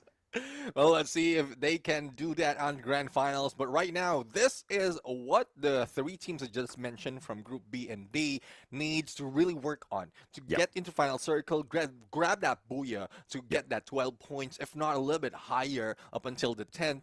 Otherwise, 11 and 12 will bring them nothing. So it's more of elimination that they need to work on right now. But going back to the numbers, Los Cubanos, Flex, as well as Chicago team, there's a lot more that they need to do. 50 points for Los Cubanos, 54 for Flex, and 62 for Chicago team to be able to break through the top 18 just for this day. Well, ANC is still... will not be playing for today, but at least they can catch up to what TTK, Pirates, as well as Red Eagles has done. Yeah, man, I'm looking at the faces of these boys on the side of Chicago team, and they look like they have got the fight in them. I want to see something different today out of Chicago team. It'll be good to see them, not just in the knockout stage, but in the playoffs as well, right? But at this point of time, they are the underdog of the underdogs. I hope to see Domi MVP step it up. Last week, we did see a little bit of brilliance from them, but I think many things didn't go their way. Right? Yeah. One team that definitely had some things go their way is 5 Stars. I say some things because they're not too far away from the bottom, but still pretty far away from the top as well. Osaka Esports, one of the teams that were doing very well. Again, no booyahs to their name, but the best performing team when you compare groups B and D. Yeah, and for 5 Stars, I know that they are returnees from previous season, but we also keep mentioning from last week that there's a change in roster. So hopefully whatever was experienced from the previous roster of 5 Star is being brought in here for the current roster. But for Tambris Esports, now that's a team that we've seen great potential. 2 booyahs already, and then it just tapers off towards the latter part. So hopefully they've done enough of practice and scrimming and whatever homework they have to do to add more to that booyah, because champion rush, that is what's important, but also put themselves a little bit higher so not a lot of teams can catch up. Yeah, man. I mean, no doubt at all. It's going to be a hustle for sure. We also have to highlight Team PvP. You know, there's a great fan base behind them. At the moment, they're tethering on the very edge of elimination from the group stage because they're sitting on the 18th spot. Again, though, they've only played 6 games so far, and they obviously have got a little bit of time to catch up. And this is a good thing because they're literally on 18th right now, and they've got 3 games to catch up to the competition, which means they can really boost their position on the leaderboard, but they have to hustle, right? 3 games that we have to play between groups B and D across today and tomorrow. This will be the map set. Today, we play Kalahari, Purgatory, Alpine. Tomorrow, they will complete Bermuda, Solara, and Nexterra. Yeah, definitely. And from what we're seeing right now, guys, just don't be confused. Group B and D would be playing the Kalahari, Purgatory, and Alpine, and the Bermuda, Solara, and Nexterra has been played already earlier. Rosario Central grabbed the Bermuda, and T-Rex was able to take a booyah in Solara, and Nexterra was taken by Novatos. So that's just to clear things up in terms of, especially for those who are computing and really watching out who's performing in this game. But Kalahari, this is something of a change of pace. It's a good thing that it starts off with Group B and D, because if it did happen with the other teams, and if this happens in between those games that we've seen from A and C, then that's where we see a little bit of turnaround in terms of numbers. Yeah, absolutely, man. I like how we get to see every single team, every single group in participation every single day, and also have the opportunity to see every single map every day. I think this has been well thought out, but of course, as the squads head on in there from groups B and D, it's all about those hot drops. Week 2 is where you have a little bit of information on your opponents, but not too much, as a change in drop spot could obviously be on the cards here. Some teams were uncomfortable last week, and we see a situation like that at Shrines. We see a situation like that down at the bottom as well. But let's hop on over to see what 5 Stars have gotten themselves into early on. 5 Stars going against Tambris right now, and there goes the first shot. Dragon breathing fire takes down Nick, and the pick up by Drytex right now. But you know how it is with 5 Stars. The moment they get that knock, they goes in for a rush, and Drytex might be hang dry at the moment. Dragon receive a dime damage, but also, Nicely done. Brooks has been taken down. Drytex mini Uzi in hand, a little bit too aggressive, but backup is also on him, so he's not afraid at all. Oh, switches out to the XM8, but didn't have enough time. Dior takes advantage with the AC-80. A great battle between Team Tambris and 5 Stars, but Dabadu making the right moves here, stepping away, sneaking away from the players of the side of Tambris, gets the double revival. Tries to pull it a little flashy, maybe looking for another knock, finds nothing, but it's all about that recovery, and it looks like 5 Stars will survive for the time being. Tambris picks up nice, decent, solid points to boost their confidence early on. Definitely. I mean, we just pointed out that they got 2 booyahs, and there's a lot more that can be offered from E7. Let's see if the Emperors can bring the Empire back up. Belly Rojo already down. Jeff HDP, well, he will not be saying HD for the moment. But Villar Rojo has been picked up. White right now, bringing red into the battlefield. But Team Mom managed to survive. On above, there's another hit coming from Eric and Menor. And Domi was included in the mix right now. But not only that, they need to deal with another team who is creeping up from behind. Well, let's see if or not they'll be able to pull this one off swiftly. It's an opportunity to get into a better position, but when you are in a heated battle between 3 squads, the first one to make the wrong move will obviously be flattened. And Shinigamis don't want to take part in that at all. Eliza down on the ground. Pickup is going to be tough here as they try to find a reset. Let's see if they can find a reset right now. So far, E7 Empire, only 1 elimination, but still managed to survive that onslaught that they experienced. Shinigami's, well, not really waiting for the God of Deaths to rain on him. And it is Aleman who's pulling away from that pipe. Now, MVP going against Jeff HDP. And it's just a standstill. Though they're moving, but still standstill, a standoff on this area of the sub. And E7 doing really well here. HDP! Jeff just couldn't get away. Mini Uzi trying to help his buddy, but he himself now in dire need of help. Ozaki Esports spots out the danger down below, but instead of backing away, they see an opportunity to pick up these points. And 9 from afar. Each one, solid one, courtesy of John. My goodness, Ozark. When you do it like that, you make it look way too easy. Ozark was on point and great position to take right now, especially they heard all those engagement and now they are taking that high ground to get better advantage. And it seems like Ozark is still on the move, but as we look into 5 stars, they get back into a different team right now, probably the same team, and slowly bringing them down. Dragon to the ground, but here comes Dior going in for a hit, and one-shot wonder gets that M590 hit.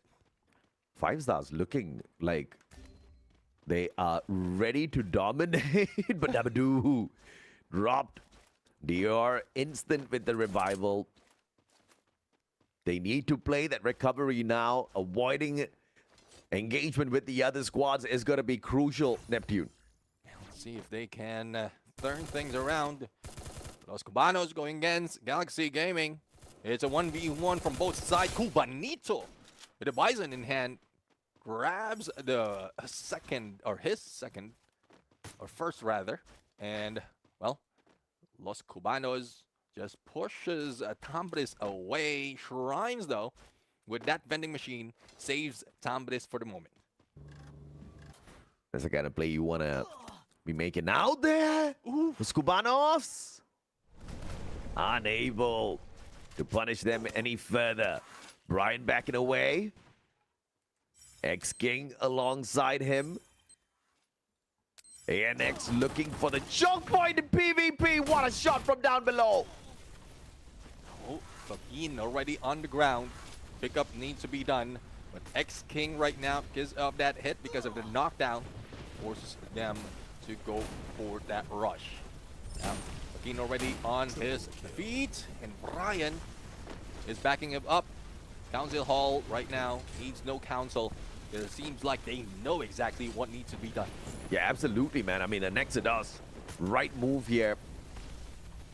Quickly back away. They've got the vending machine still, so no need to rotate away from Council Hall just yet. They've got the next circle on top of everything else.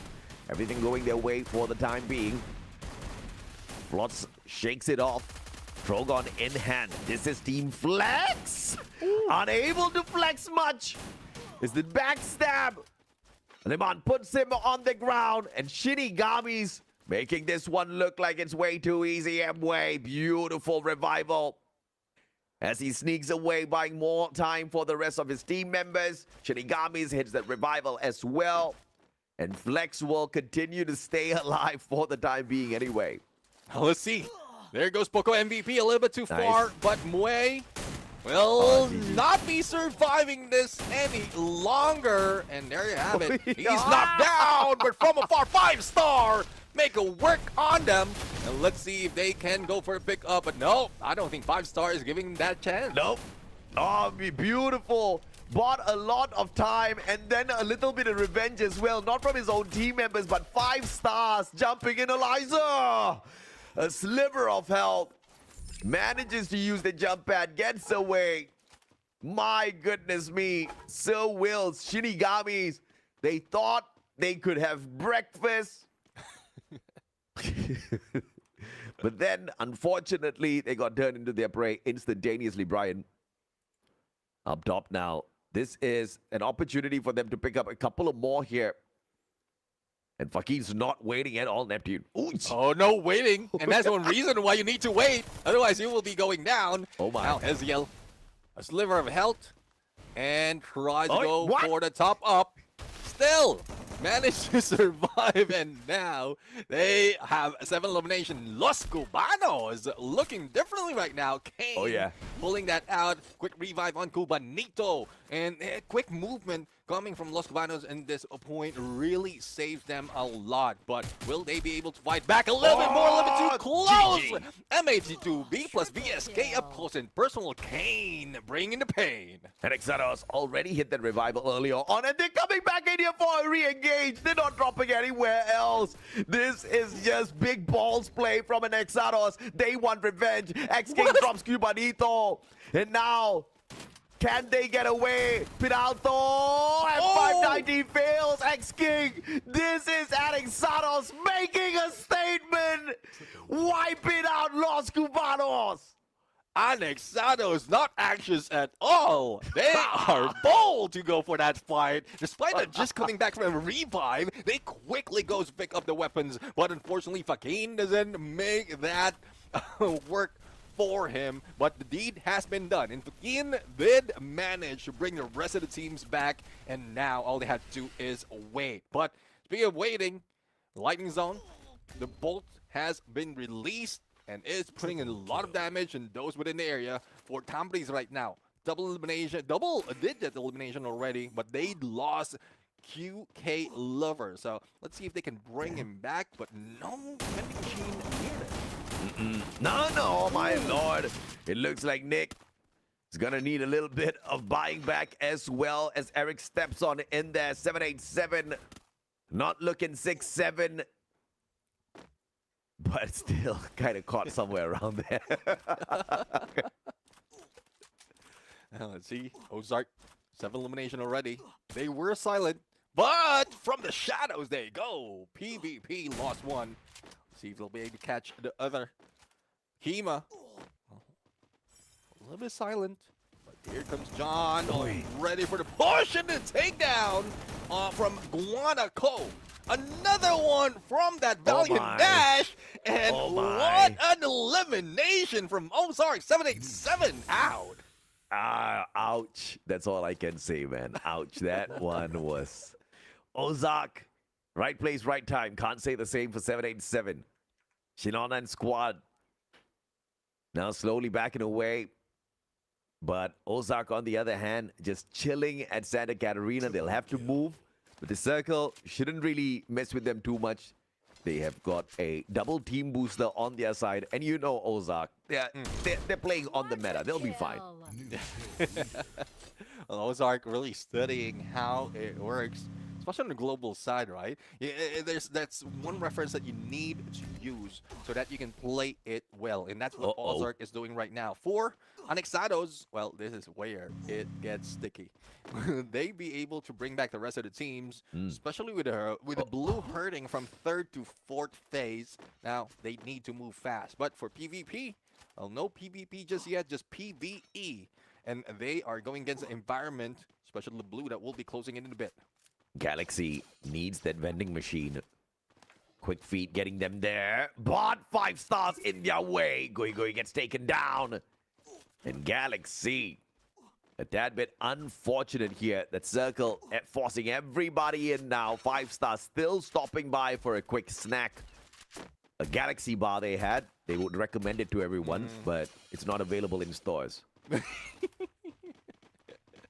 Let's see. Probably they can buy it from the vending machine.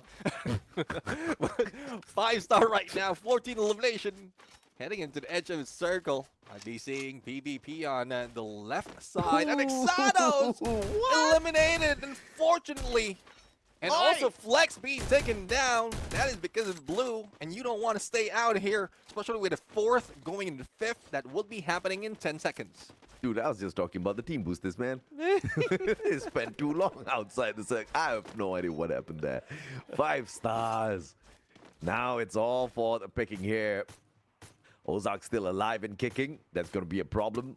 Shinigami's confident as they make their way into confinement. 6 more squads left in here. Every team picking their own defensive spot. Gonna hope and pray that circle goes towards their side. 5 stars up against PvP on the cards here, as 5 stars require a defensive spot as well. Let's see. They can find a defensive spot. Confinement, a little bit too confined to our liking. And John FT. Let's see if there you go. for the win or for the lose. For 5 stars, seems like they are winning the fight. And there goes Wax out, Wax in. Let's see if Brook can be brought. Oh, but no! The shot from Eliezer VSK goes through the glue wall. My God, 5 stars walked in, smashed PvP. But Shinigami's spotted an opportunity. Here comes a couple of more contenders. Thambris making their way in. Ozark might just be able to stop them. Gets the shot onto Nick. Britex on the ground as well. Guanaco finds Kappa. And that's it for Thambris Esports, says Ozark. His QK lover has the last save it, that knock before he gets annihilated. Thambris is out. Thambris out. And Ozark in. Still in the fight. But they need to go through a huge wall, which is 5-star. Now, let's see if Enigma can make it work. A shot! Man. Third round.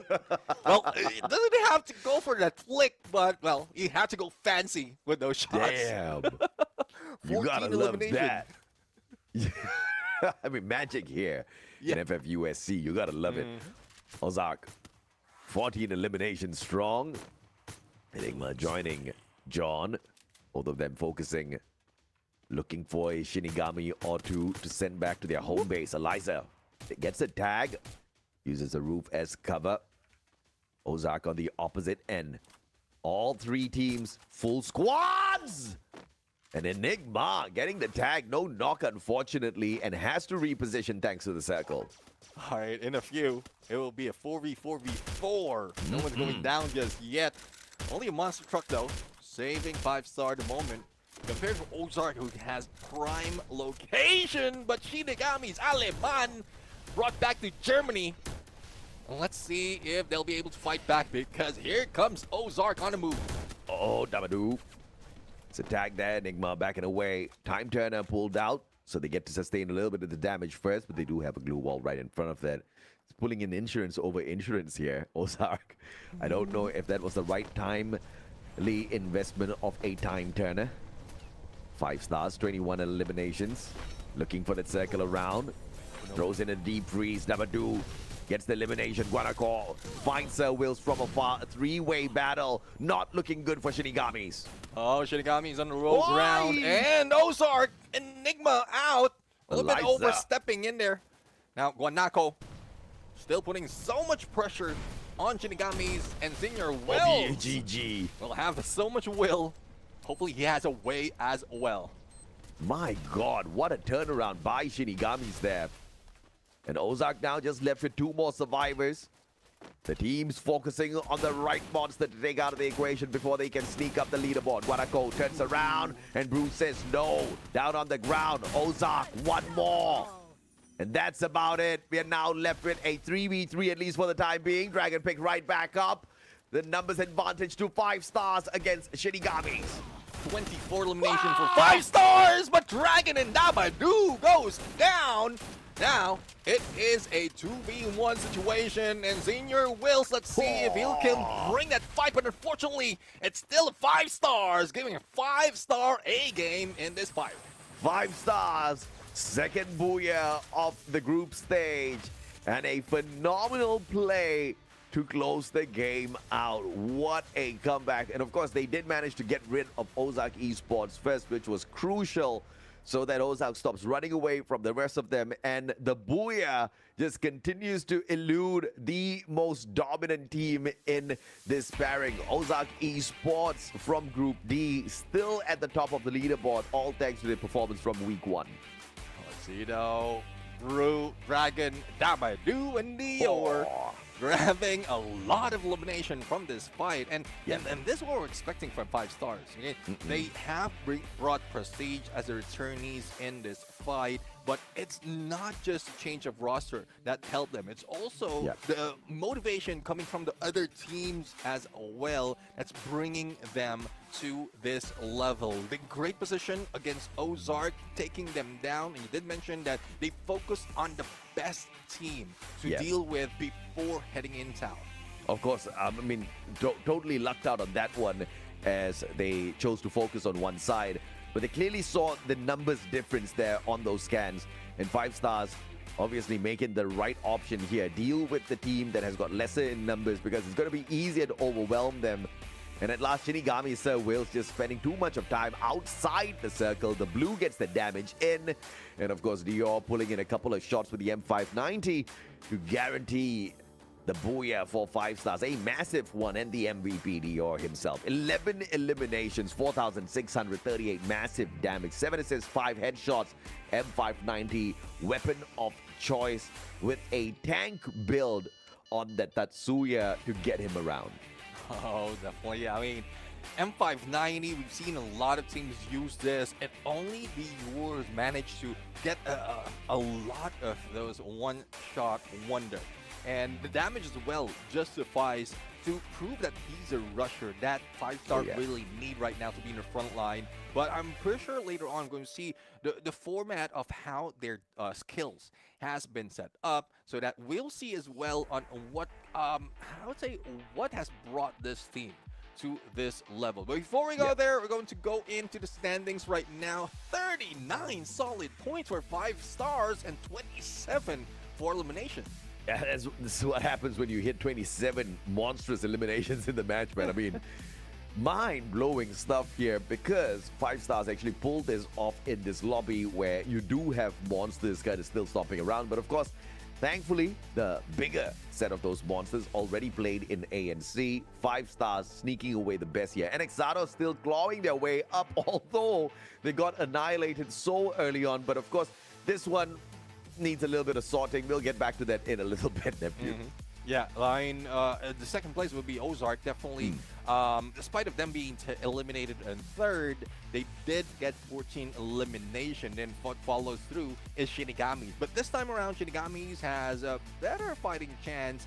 9 in elimination, 9 in the placement, second place from that fight that can push them up a little bit higher into that game. So Tambris, though, there's a lot of hope for them. They did bring in a lot of elimination, 10 to be exact, but has been taken down a little bit early. So unfortunate for that T3D team, but let's see if they can bring it to 4D. I was not expecting that. But all right, let's see if they can.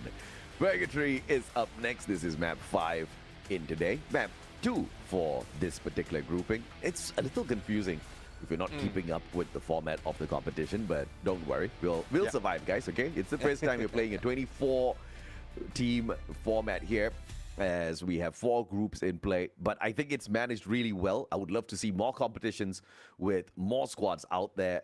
You know, more chances for us to see the heroes of the future, Neptune. But of course, the attention is mostly being stolen away by these monsters. I don't know if we are seeing heroes of the future or just bottom feeders for the monsters to show what they're capable of. Let's see, though. Let's see. I mean, it's kind of tough on how... we were expecting that a lot of teams will be moving up because of the monsters, or some of the monsters being taken out in the mix, especially in the groupings. But looking at Purgatory, well, I'm a little bit disappointed with Purgatory right now. I expect a skewed flight path, but from here, from Quarry towards the Ski Lodge, seems like everyone else has a better drop spot right now. And let's see who's going to hot drop in a bit. We're seeing some like PvP who might be able to get in the shadows in Brazilias and probably spot out a team if they can take Flex out.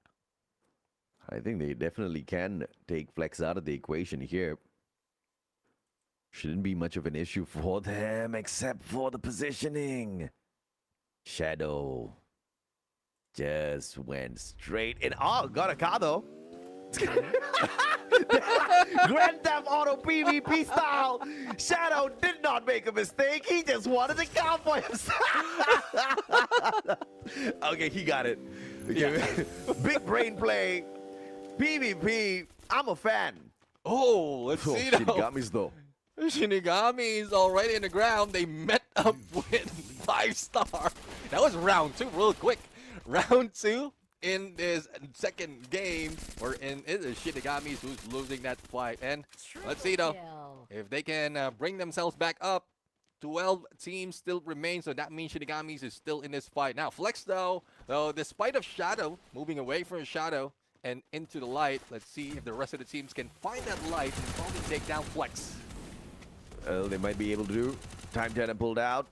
Nobody's going to be stealing away his elimination, and somebody's going to be able to knock him down as well. PvP still looking for an opportunity. 5 stars on just with the side Dabadoo. Sneaky play. Almost gets Manor though. A sliver of health left on him. That would have been quite the clip. Oh yeah. Well, let's see though.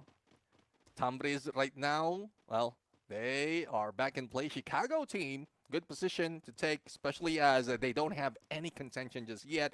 But as we look into this next phase of the circle, we're seeing up top in Moat House a fight that is ensuing, and it seems like the Hunters are still in play as we look in Los Cubanos right now. Going in against the rest of the team. Cubanito for the rush. Good backup to go, but unfortunately Kane has been knocked down, and they are paying them back. Now, good takeaway coming from Los Cubanos, and they have the advantage this time. E7. The Empire might just overwhelm them, Los Cubanos. But I guess the Cubans know how to take over the Empire in this situation. E7 just could not overwhelm them with that flank. 5 stars backing away. 787 looking for the opportunity to strike hard. Dior tagged up. And next, on the other hand, bumping into Ozark. This is a big fight. Oh, let's see. Enigma against X-King. Not a weapon to use. M1917. That does work in Clash Squad, but not in Battle Royale. Anexados with 2 elimination already, but Dior being taken out by Kima on the other side. 5 star, slowly receiving a lot of damage. Let's see if 787 can bring themselves in a different high. Dabadoo tagged up. Medkit instant. 787 not going in here for the rush just yet. Allowing 5 stars to get comfortable on the defense, and that allows Dragon to find the headshot onto Eric. Slowing down the players on the side of 787. Dragon confirms it. 5 stars. They pull away first blood in this engagement. Kima now tagged up. Minard trying to get away. 787 realizing they are very 6-7 in this fight against 5 stars. And they back away. Jump pad comes out. Dabadoo gets another strike. Can they find the final player? Minard looking for that survival. Oh, missed that drop, but knows the direction. Let's see if Dragon can probably give that information to the rest of the team and probably head out in that area as well. But speaking of area, Moat House still occupied by 2 teams, both with a hit list marker on them, so they know exactly where they are on the map. For Team Flex, well, this is what we want to see. A little bit of a fight for Flex right now. 3 eliminations already and still full squad, but slowly, surely, they need to move in onto the next phase. But battle continues in Moat House.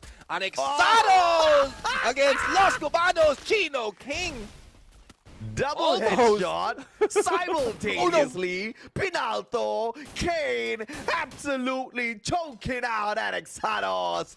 Los Cubanos, they are on a roll. Now X-King, vending machine play, gets a double revival for Alexados, turns around. Cubanito says, thank you for coming, thank you for the points, out you go. And now, like shooting duck out of the sky, Los Cubanos might just have an opportunity here at Mode House if Alexados makes a mistake there on that landing. Yeah, Cubanito made a grande move in that fight. Let's see if they can continue on. Galaxy now, I think they're a little bit lost in space. And they might be finding Minor, but will he be able to take it down? Gino and, especially with the help of that Kazi connection as well as the rest of the teams, it took 3 to take them down, but at least Galaxy Gaming is putting up a fight and probably increasing their odds of getting more points in here. Lizer and squad. Shinigamis. Very early challenge brought to them earlier on. Foster reset 787 again. Early exit from the lobby. Not looking good for 787 Esports. Shinigamis, on the other hand, again, they were on that forced recovery and refusing to take another engagement so early on. This is the right decision, I think, on the side of Shinigamis. Yeah, I mean, Shinigamis want for survivability, replicating what they've done earlier. What? And good position to take, but for 5-star, receiving damage from Lex right now, and a lot of damage indeed. Only 2 remains, Brooks as well as Dabadu. Well, let's see if they can get out of there. Launchpad already in. It's a good thing that the timing, and they split up. They move in different directions. Just make sure that they will not be eliminated that quickly. Very smart play here by 5 stars. Split play for the survival. Both players looking for vending machines. And obviously 5 stars, they've got the coins on them. So let's see if or not one of them can bring the squad right back in. PvP on the other hand. L-Gang fighting one knocko. This is PvP knocking on a big squad here in the form of 5 stars. But more than that, Flex has got an opportunity now to see if or not he can test Kane and his sniping skills. Let's see now. Snow 47. Bring the winter in. And there goes Cubanito. A little bit too aggressive against 2. Still surviving, but unfortunately, Ale would be hitting him with a Trogon. Los Cubanito. M-Way will only go my way. As Los Cubanos continues their terrifying run, and I love it. Kane, though. Pick up, not impossible for Pinalto! Ooh! And the backstab. Flex shows up at the wrong time here. And Los Cubanos on the verge of annihilation now as they look for those revivals. I mean, Los Cubanos being the top of the board in this current game, and it's Flex right now just flexing on them. With the Blues chasing them, they will need to move in as well as find a vending machine to revive their teammates. Ozark, on the other hand, though they lost Guanaco, they're still in survivability mode right now, and they are not doing that much in terms of elimination. But here comes 5-star Dior making his way outside of the zone into the revive platform to bring the 2 down that has been taken out. Now, as Los Cubanos, they still have 1 more to revive, but they might be meeting up a different team right here. Oh, PvP. Too early, and a full revival for 5 stars, courtesy of Dior. Galaxy Gaming, 1 player, Gui bot down on the ground. And it looks like MVP is gonna make his life a living hell. Gui flies away. Survives, and my goodness me, Chicago team, we were talking about them waking up, and waking up they have done here. MVP, Gui though turns things around, a sliver of health left on him, but Gui has to continue running because the Chicago squad is looking for that annihilation before he can do anything about those revivals, and it looks like this is the end for Galaxy. M519, great timing as MVP walks straight into that one. He went for speed, but unfortunately, he has been taken down. Chicago team, though, managed to get that elimination, get into the vehicle, and might be able to pass by to one of vending machine to bring back one of their teammates. But great movement coming from MVP right now for the chase. At least they will be able to find that final player and hunt him down and not losing or giving that chance for a revive. But for Dior, a 1v1, just guarding that vending machine, a smart move from him. Despite of the opponent's Ale recovering, there's little to no chance that he can survive. Yeah, absolutely, man. 5 stars. Just sitting outside the circle. Again, it's Dior just looking for one extra point. Trying to make sure Ale doesn't get it to that vending machine. And Flex obviously needs to do that. But the man only has enough for one revival. So it's revive and instantly get eliminated. Goes in for the fake. Doesn't spot him out just yet. I think he should just commit for this revival here. Dior has to patch himself up. Unfortunately, Ale is taking damage from the circle as well. This is tight for Flex. Let's see if that's something that he can do right now on the move. But on the other side, we're seeing Lover on the flank. Going against Ozark. And Lightning Bolt already thrown in. Guanaco not really phased. And with 2 players already on top of him, he moves away. Let's see if Ozark can get away from this tense situation. They call out the Lightning Zone. Oh, dry text! What a play! Thambris turning things around, but Ozark Enigma making sure he fires right back. 1-for-1 now. Shinigamis might want to interfere in this fight as well, and that will not be good for Thambris. Eliza fighting QK Lover. That's what I'm talking about. And Hunters will take advantage of the chaos as well. Kappa all alone now. Going in for the finisher onto Ozark, but the pickup is complete. It is now a 2v1. Guanaco still bleeding out on the ground. Kappa tries to wiggle his way in there with the M590. Fights John as well. Riptide Rhythm breaks down his defenses. Kappa. The numbers overwhelm and Thambris will still fail. Ozark focusing on the right items here. Kappa just not enough HP left. And it's tough for Thambris right there. Despite of the number of booyahs that they have grabbed, they went against one of the giants who really not caring about booyahs. It's more of elimination that they are focusing on. And that's tough right now. Survivability would be lost if you go against Ozark in this fight. But 6 teams remaining right now.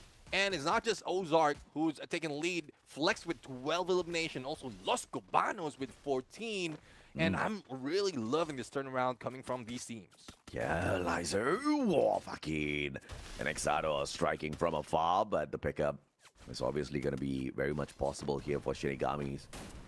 They have to be careful, though, because Ozark right beside them, and it's just a matter of time. Hunters get stacked up first, and that buys time for the team of Shinigamis to get away. Time turner pulled up by Ozark. Brilliant play, Guanaco caught out. And Aleman traded right back out here. Shinigamis focusing on that recovery, and that's the right move here as they back away from that engagement. 6 more teams left in this lobby. Let's see who else will survive out of 6 teams. We're seeing a few who has already lost a couple of their players. 5 stars has lost 1, as well as Chicago team. So they need to go in a little bit quietly, but unfortunately 5-star will be taken out a little bit too early in this fight. Now we have 5 teams left, and if I'm mistaken, Flex is already out of this game. So it's just Los Cubanos who might be able to take a lead, but Anexados right now is on their way, but a takedown on 1 might save them, and Shinigami is doing that work. Oh my. Ozark's out as well. This is turning out to become an opportunity here for all these other squads. Anexados, Los Cubanos, and I think they deserve it. Los Cubanos has been hustling Neptune, and this might just pay off here in this fight. SEL picked right back up, man. Going on a recovery spree. Everybody chipping on in. Los Cubanos looking for their first booyah of their group stage run. 17 elimination. Cubanito confirms it onto X-King as well. 18 elimination strong now as Shinigamis focuses their fires onto Anexados as well, getting themselves comfortable in the next circle. Oh, let's see. Los Cubanos in a roll right now. And Kane has done a lot in spotting out the opponents, and then the rest of the teams just follow through. And made it to be in hand. And no, this is not current meta, but let's see if this Wow, is Chicago what team. brings them. Chicago team, 5 elimination, still part of the top 4. All 4 teams have not scored a booyah for themselves so far. We talked about the rise of the underdogs here in week 2, and that's exactly what we get. Jose needs to be careful. Caesar and Exados gets taken out. Chicago team, the fight is on. Survivability is all what it's about right now as Shinigamis loses Aliman. Jose, perfect headshot. Aliman gets picked right back up, and they don't want to look the way of Chicago just yet. And Kane punishes them. Chicago team out. Shinigamis versus Los Cubanos. Can Los Cubanos pull this away, or will Shinigamis pull off an upset here? 3v4. 3v4 and more of Los Cubanos on advantage. Great position to take to put pressure and divide them. Alimano ready to ground. Sir Wilson, there you have it. Los Cubanos for the booyah, moving up in the ranks. Los Cubanos finally their first booyah off the group stage. And it has paid off the patience. They are currently in the bottom 6. But this will definitely help their journey to climb up into the top 18. A massive game, a massive round. They have to be proud of themselves after a challenging week 1. They wake up here in week 2 to show everybody what kind of hustlers they are. My goodness me, Los Cubanos, I cannot wait to see exactly what the leaderboard looks like a little bit later on. Oh yeah, definitely. I mean, the leaderboard would change, and I'm loving this turnaround. Again, some teams really are making sure that they have what it takes. They put in a lot of effort in getting all of those points, and this is what we want to expect week after week, especially once the cream of the crop has been pulled in to the knockout stage. That's where a lot more might change. But as we look into the replay, the final shot between the 3 teams that fought, Los Cubanos, they just made sure that they have a good distance and also great number against Shinigamis. Absolutely, man. In total, they got 23 eliminations here in this matchup, Los Cubanos. So 23 plus the 12 equals for a 35 massive gamer here for the side of Los Cubanos. You throw that into what they had at the start of the day, they're definitely in the range of the top 18 right now. But we also have to compare exactly where the rest of the teams stand as well. Shinigamis didn't get much for themselves, but they were well in the top 18 before we started off this matchup, so they do have some wiggle room here to not go crazy in the competition just yet. But Los Cubanos, this one was a big one for them. Yeah, definitely. I mean, a big one for the team. Total of 35 points, and slowly some of the teams are really making way. I mean, I guess it's the motivation of Zeus Esports. And now, you did mention that with the groupings that we have, C, or B and D seems like a much comfortable place that they can play in, wherein there's not so much of contention that can be done. Man. And you gotta love it. Again, I think this format was very well thought out. All the teams get a couple of chances to go up against each and every single other squad here based on the groupings. And they just have to focus on 3 games per day. If you're a pro player, I think that is a huge blessing. You won't get tired out going through 6 maps. You just have to focus on giving your best. But of course, that could also be a huge negative if you are a team that takes a while to warm up in the day of play. Los Cubanos clearly didn't need too much of that. They heated up in that first battle, and they went all the way to that booyah in Purgatory for this game number 2. And that sets us up for the final game of today. It's going to be Alpine between groups B and D. Yeah, Alpine it is. And from what we've seen, especially from groups that we are looking at right now, none of them have grabbed the booyah just yet. But a team that is leading would be Anexados with 20 total points. and then followed by Ozark with 16 points. And Anexados was very close in getting that booyah, but unfortunately they had to meet up with their opponents. And if I'm mistaken, that was Rosario Central that they had to go against from the previous week. But this is a chance for Anexados, and hopefully whatever the other teams on the lower part of the leaderboard is doing doesn't affect what Anexados has done so far from last week. Ooh. Heading on into the final map of the day. Forest Red will be a heated spot for sure, as it will host the high tier loot zone.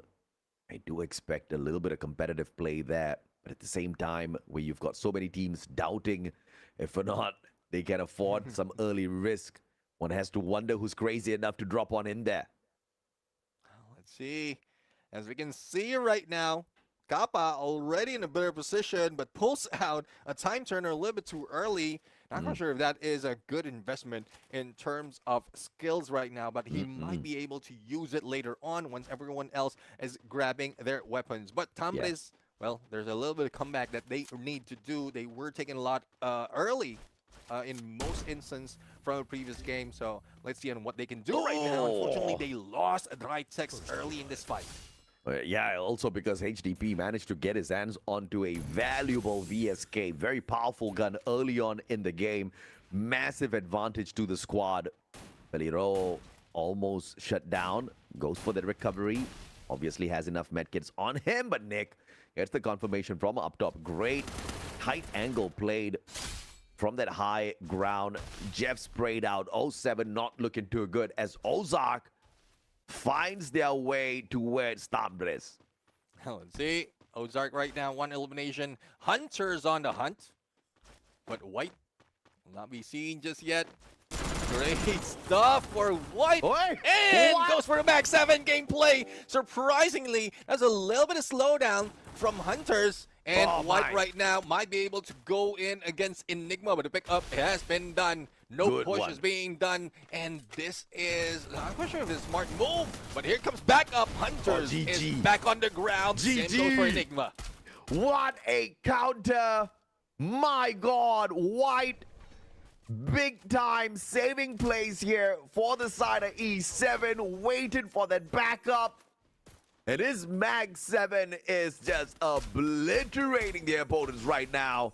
But far away, flexing on 787, showing them that there's still 6-7 in this lobby, taking them out one after the other. Anexados facing the same fate here, up against 5 stars. Fakin, great angles played. Dragon, Bolt Maker pulled out as well. Lightning Zone, just to make this a little bit tougher for survival. Let's see if Chino King can be picked up. Brian right now, very close, but 5-star is still in the horizon. There goes a pickup through the wall. Great recovery. And a revive that is really needed by the team of Shinigamis. Now, if 5-star will be split up, then this might be an advantage that Shinigamis can take. And Anexados is slowly closing in. Dior and Brooks might not be able to survive this. Shinigamis Aleman steps on up. Beautifully played. And Shinigamis just walking away with the big ones here. Oh, Anexados, you better run away. Aleman is not here to play. Brian walking in with the M590, but he will see a full firing squad right in front of him. Still manages to find Poco, though. Brian, that hit and run, amazing, but finally will get caught by Sir Wills, who looks for a little bit of revenge, and Shinigami on their feet, 4-man strong. Let's see, Shinigamis right now, the death dealers at this point. And 5 elimination now, guarding that vending machine. On the other side, PvP, 1v1. And Anexados right now winning that fight, but alone would be crucial, especially if he wants to bring the rest of the teams back. It's a little bit early, though. First to the second of the face of the circle, but there's a lot of trouble that has been brewing all throughout. PvP will not survive that, as Galaxy Gaming engulfs them like a black hole. But Los Cabanos, let us see what they have to serve up this time round. Vending machine in for the play here at Garrison, and they have the compound to themselves for the time being at least. But they'll have to watch their backs a possibility of a backstab here as the rest of the teams will be looking to reposition themselves. The closest one to them will be Chicago team. I don't expect them to quickly reposition into Garrison, but they might be looking to take control of that vending machine as well. Chicago team really needs to think this one through. Yeah. Early fight versus Los Cubanitos. Wall breakout. And Chicago team wants a piece of them. Let's see if they can grab a piece, or probably a whole lot. Now, there goes Caesar for a takedown. Great work against Los Cubanos, but quick recovery by Pinto. Now, Shinigami's on the other side, moving along. Kima! Especially Hunters with that Winchester. Little no chance of surviving. 787 lost one player. Have to go on the recovery here, 787. And obviously Ozark looking for the hunt. Will have to leave their vending machine behind, play the circle, but open grounds here though. As they rotate around, they'll have to depend on two hunters to hunt some ducks from afar. He's pretty good at that. Yeah. Let's see if that duck can be spotted out. And see if those players would be caught off guard. And here we go. Into the base camp. There they go. They might be spotting one out, but Flex is waiting for that opportunity. Dinocular is being used, and they know that someone is in the area. 4 eliminations so far for Flex, up against 787. As Kima gets revived, Flex will be able to shoot him out of the air. Galaxy Gaming can play a tag into it as well. As M-Wave finds that very position with the jump pad, 787 now has something very big to worry about. M-Wave, ESK spots out Kimo. No reactions just yet from M-Wave getting into position. Kamo is going to get caught out here. 120 FPS allows him to escape. Let's see if he can do a few more. Now, 787, 1 elimination. Survivability is on them right now. 11 teams remaining. And it seems like this slowdown might give more chances for the other teams. But that would depend on how well they can work this. The blue will be closing in 25 seconds from second to third. And it will force some of the teams to put, to be against each other. Now, 787. Might be seeing 1, make that 3 in front of him. Not so much of cover for Minor, but the rest of the teams are ready on standby if they are needed to. Come off for a hit! AWM! And that's not a good position to take. Probably not knowing that he's there. Ill spotted out. Kima turns around for the Punisher. Has got the Thompson in hand. Great fire rate on that gun, but up against the M590. Can he get it done? No, he cannot. Great movements from Snow as he pulls off that 180 perfectly. If he did not, the Thompson would have been able to clip him right there. Flex, 3 players still alive. Should be able to get this one done if they get aggressive, but I think they're going to be slowing down their pace. See, I mean, they need to slow down a little bit. Chicago team being eliminated. And in spite of all the effort, only 1 elimination, 1 point for them right now. For 5-star, same is the story, but we know how it is. They have survivability. They are in the next phase of the circle already, or just an edge on previous one, and they're gatekeeping Anexado. So, well, despite of how much prestige Anexado has being the top in this map, seems like there's nowhere to go but forward. Absolutely, and forward means bumping into a big squad. Los Cubanos. Oh, they're literally going to be driving their trucks straight into Anexados. X-King took too long to stand up, and Hesiel will help him rest in peace with the SVD. And Fakin says, no problem, I've got a vending machine right here. And that's one thing that some of the teams are really doing. Just camping in a vending machine, making sure that they have that coins, even sharing it within each other. And if they know that there's trouble, they just know exactly what needs to be done. And we've seen some players really do quick work when on a revive, like it's just a matter of seconds. But Cubanito not giving a chance to Fakin. to survive that fight. Now, Anexados would be in trouble. They need to move away, but where can they go? Oh, Los Cubanos. They might just go in here for the hunt, but of course, still outside the circle. They don't want to make a big mistake here. Anexados will be allowed to survive. And Los Cubanos says, hasta la vista, hombre. I'll see you later. We need to play the circle first because there's a long way to travel in. So this is a good decision here. And Ozark will help Galaxy out of the lobby as well. I mean, they are giving them a few minutes more rest compared to the others. E7 right now, putting so much pressure. And let's see if they'll be able to make it. Peli Rojo bringing the red. And there goes the push as well as the jump. But the glue wall saves Tambres for the moment.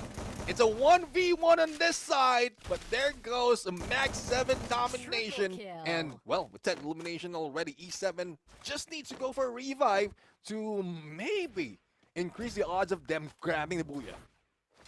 10 eliminations for E7. Ooh. And they try to get to the vending machine outside this next circle, but they will get shot out of the air. Thankfully, 9 picks up Peli Rojo in time, but that slows them down. And now the circle catches up with the vending machine. This has to be a risky play, and they choose to take that risk. E7 moving outside the zone now. We can only hope that they do have the team boosters activated on their side to tank the damage from the blue. As 5 Stars finds a decent defensive spot here, bumping into Thunderous. Oh, let's see now. I mean, 5 Stars seems to be slow in terms of getting elimination. But now that they have Tambres, one threat that they can take off, probably farm out some of the points. As long as they are in final circle, they might be able to manage it and probably grab a booyah. Now, let's see on how they're going to make it work. Into the compound. Anexado's already on the flank. X-King being spotted out, but not confirmed just yet. And they will be kept alive. From behind, another team will be moving in. It's Tambres, but the knockdown has happened. And your resident teams slowly chipping damage on them, but no confirmation just yet. No confirmation indeed. 5 Stars, just a single elimination is not going to be enough here for them to make a big climb up the leaderboard. But at the end of the day, they are sitting pretty far up high. So even if this is a weak map for them, it's not really going to matter in the grand scheme of things. And Ozark losing the Hunter. Mway moving on in. Guanaco able to boost himself away from that danger.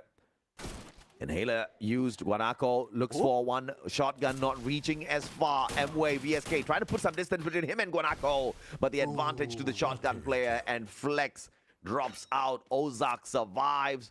Pick up onto Hunters as well was possible. My goodness me, the man hang in on for his buddy. Oh, definitely. I mean, Hunter's on the recovery. John might be revived. There's a one vending machine close to them, and this will make Ozark even more deadlier. Close to the next phase of the circle, but the next one, as it closes in, would be out in the open. So they need to deal with Tambres from the north, as well as Los Cubanos, who's already made it, who's very close to Shinigami. So unless they wait for that engagement to happen, then that's the only time that Ozark might be able to make it work. Hunter sees Kima and 787 out. 787. I don't want to say it, man. 3 games in a row. That'll be too much, man. I want to see more out of 787, and they've got 1 more week. But at least they've got tomorrow to make some sort of an adjustment. That monster truck just playing around with us at this point of time. Peli Rojo flying through towards that roof, all opposite of them. This is a great setup here with that high ground advantage, but Ozark can punish from afar. Yeah, I mean, the angle that Ozark has, especially knowing to E7, they might be going down, but the pressure would be put onto Tambres right now. Now, in 12 seconds, make that 10 seconds. The blue will be closing in, forcing both of these teams to go for engagement, but Peli Rojo not waiting.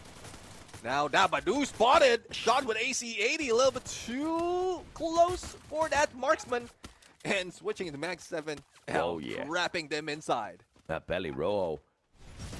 Oh, loses his glue wall to a valiant dash, but thankfully the man fell off the roof. Belly roll still gets caught. Kane with the VSK turns around, pulls the 180. Belly roll down, belly roll up. The pickup is instantaneous from the rest of the team members, but Taubes Esports losing player after player. Dry takes the final one alive and kicking.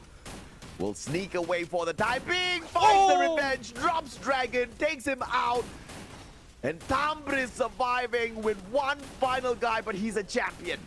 Yeah, he is a champion right now. White and 9 might be the only player remaining for E7 and might be dealing with the final players of 5-star. Tambris will be eliminated. Brings us to 5 teams. Here comes Dabadoo. Oh, no, Yaba really? for you. And there goes a takedown. E7 Empire out for the count. Dabadoo doesn't make it. It's up to Dior right now to probably grab that Booyah. But what can he do against 3 players of Ozark as well as 2 players from Ozark and 3 players from Anexados?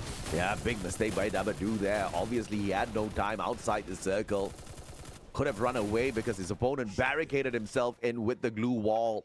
But big mistake.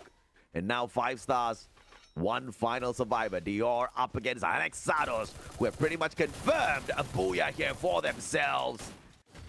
12 eliminations strong. Anexados fighting to stay in the top 18. And this could just be what gets it done. The final game of the day scored by Anexados USA. Yeah, Anexados USA right now proving that out of Group B and D, they are still on top. Despite of not getting any Booyah from last week, now this is where they show up. Joaquin, Brian, X-King, as well as Chino King right now showing up. And, well, this is a different chapter of a book of this team. It's not just the Annex anymore. Absolutely, man. I mean, this is them just proving that they've got what it takes to get into the top 12, because that's where they sit right now officially in the overall leaderboard, even before this matchup started. And this is exactly what they need, right? Because like we talked about, the prize pool is only for those who are worthy to sneak into the top 12 to play the grand finals. Everybody gets a slice of the pie. Only difference is how much. Can you imagine if Anexados is one of those teams that manages to activate Champion Rush as well and then sneak away a Booyah just like this because everything goes their way and they make some of those challenges seem like nothing with amazing plays like what Joaquin pulled off earlier on. I think this could just be done. Anexados proving it right here today, Neptune, that they are ready for a stage like that. 5 stars surprisingly just couldn't give us the numbers. Yeah, I mean, it started a little bit slow. Only 1 elimination the first time we saw them get close to the final zone. And unfortunately, they didn't survive that fight. That onslaught that they had, not even an advantage, because Anexados is already in a good position to snipe them down. And that's what happens when you're familiar with the map, and also great patience to get advantage against your opponent. And Joaquin right now, well, with Dakota, Moko, Alvaro, and Thiva. A little bit more of information plus a bomber and a support all mixed into one. Definitely Joaquin is something else. Yeah, he's definitely something else, man. Playing multiple roles there with the active and passive. He's the support, he's the bomber, he's the marker, he's the everything, right? And he's also the coda that gives away the information to the rest of the team. And he's also the guy that's getting that information in and using it to pull away these eliminations. So yeah, fully a functional all-rounder here for Anexados USA. Bison, the weapon of choice that got him the 2,268 damage. I think this is something that Anexados definitely has to be proud about. This is Booyah number 1 for them in the group stage. We've got tomorrow and next week still to go. So a lot of opportunities here for the squad as Anexados claims the final Booyah available for the day. I'm really loving that there's 3 different teams who's grabbing Booyah on the remaining 3 maps that we have on this day. And look at that numbers. Ozark Esports, well, 3rd place and still getting in that job done. 12 elimination already. E7 Empire also stacking up on elimination. I guess a lot of these teams are really on a field day right now because some of those top dogs, some of those monsters has moved out of this group. So group B and D, there's a lot more of changes that we're going to see here for tomorrow. Yeah, these are more realistic points that we are used to, right? I mean, those monstrous points are just out of this world, man. I mean, these are normal points. And NXado's performing decently well. 5 stars, Los Cubanos this time just couldn't go all the way.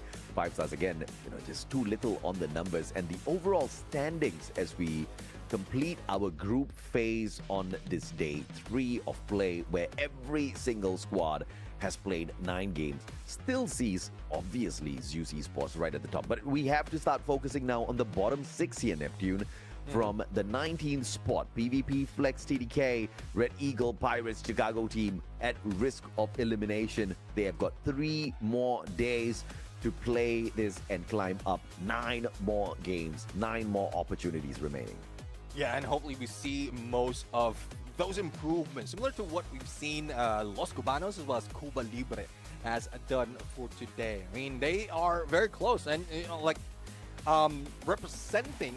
I'm not quite sure if they're really from Cuba at this point, but the name itself just shows that they have that fight coming from that country. And let's see, though, if they can bring more to that into tomorrow's game. For Red Eagles, Pirates, Chicago team, there's a lot that needs to be done right now. Being stuck like in 30s, below 30s, especially for a Chicago team, but there's still more improvement that we can see. Flex has done that. Slowly but surely they're moving up. Only a couple more steps to go, but the lead, especially with what the Galaxy Gaming has done for today, might prove them difficult to made it difficult for them to move up that easily.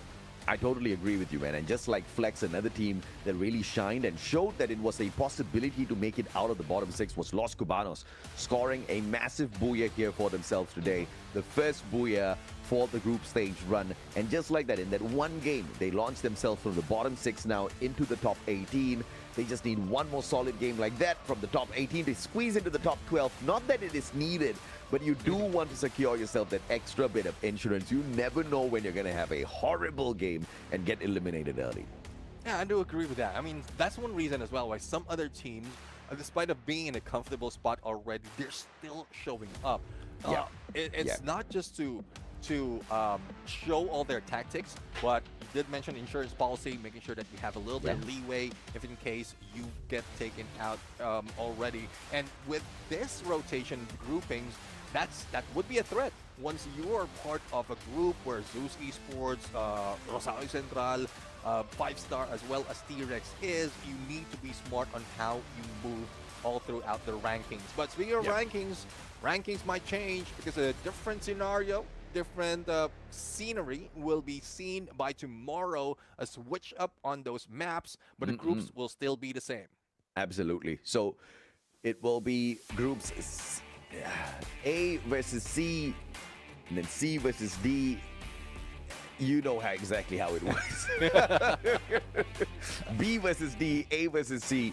That's exactly what we're going to be getting. And obviously in the group stage, week 2, we'll complete a total of 12 matches by the time we get to the end of it. And then the final 6 games will be played next week, by the end of which teams need to have enough points to be in the top 18. We will eliminate the bottom 6 squads and move on into the knockout stage with 18 teams who will do battle over 2 weeks, from which the grand finalists, the top 12 teams, will be taken, where, everything all on that one day, that one final showdown is where you have to play your very best and walk away with as much as you can, Neptune. Yeah, definitely. And, well, there you have it. 6 matches already done within the day. 2 sets of groups. But we'll see more of that tomorrow as we continue week number 2. Once again, I'm Neptune the Gentleman Garcia, joined by my brother, the Musacho AJ. We're your casters for today and tomorrow. We'll see you again next time. So, hopefully, you'll be there. Bye-bye for now.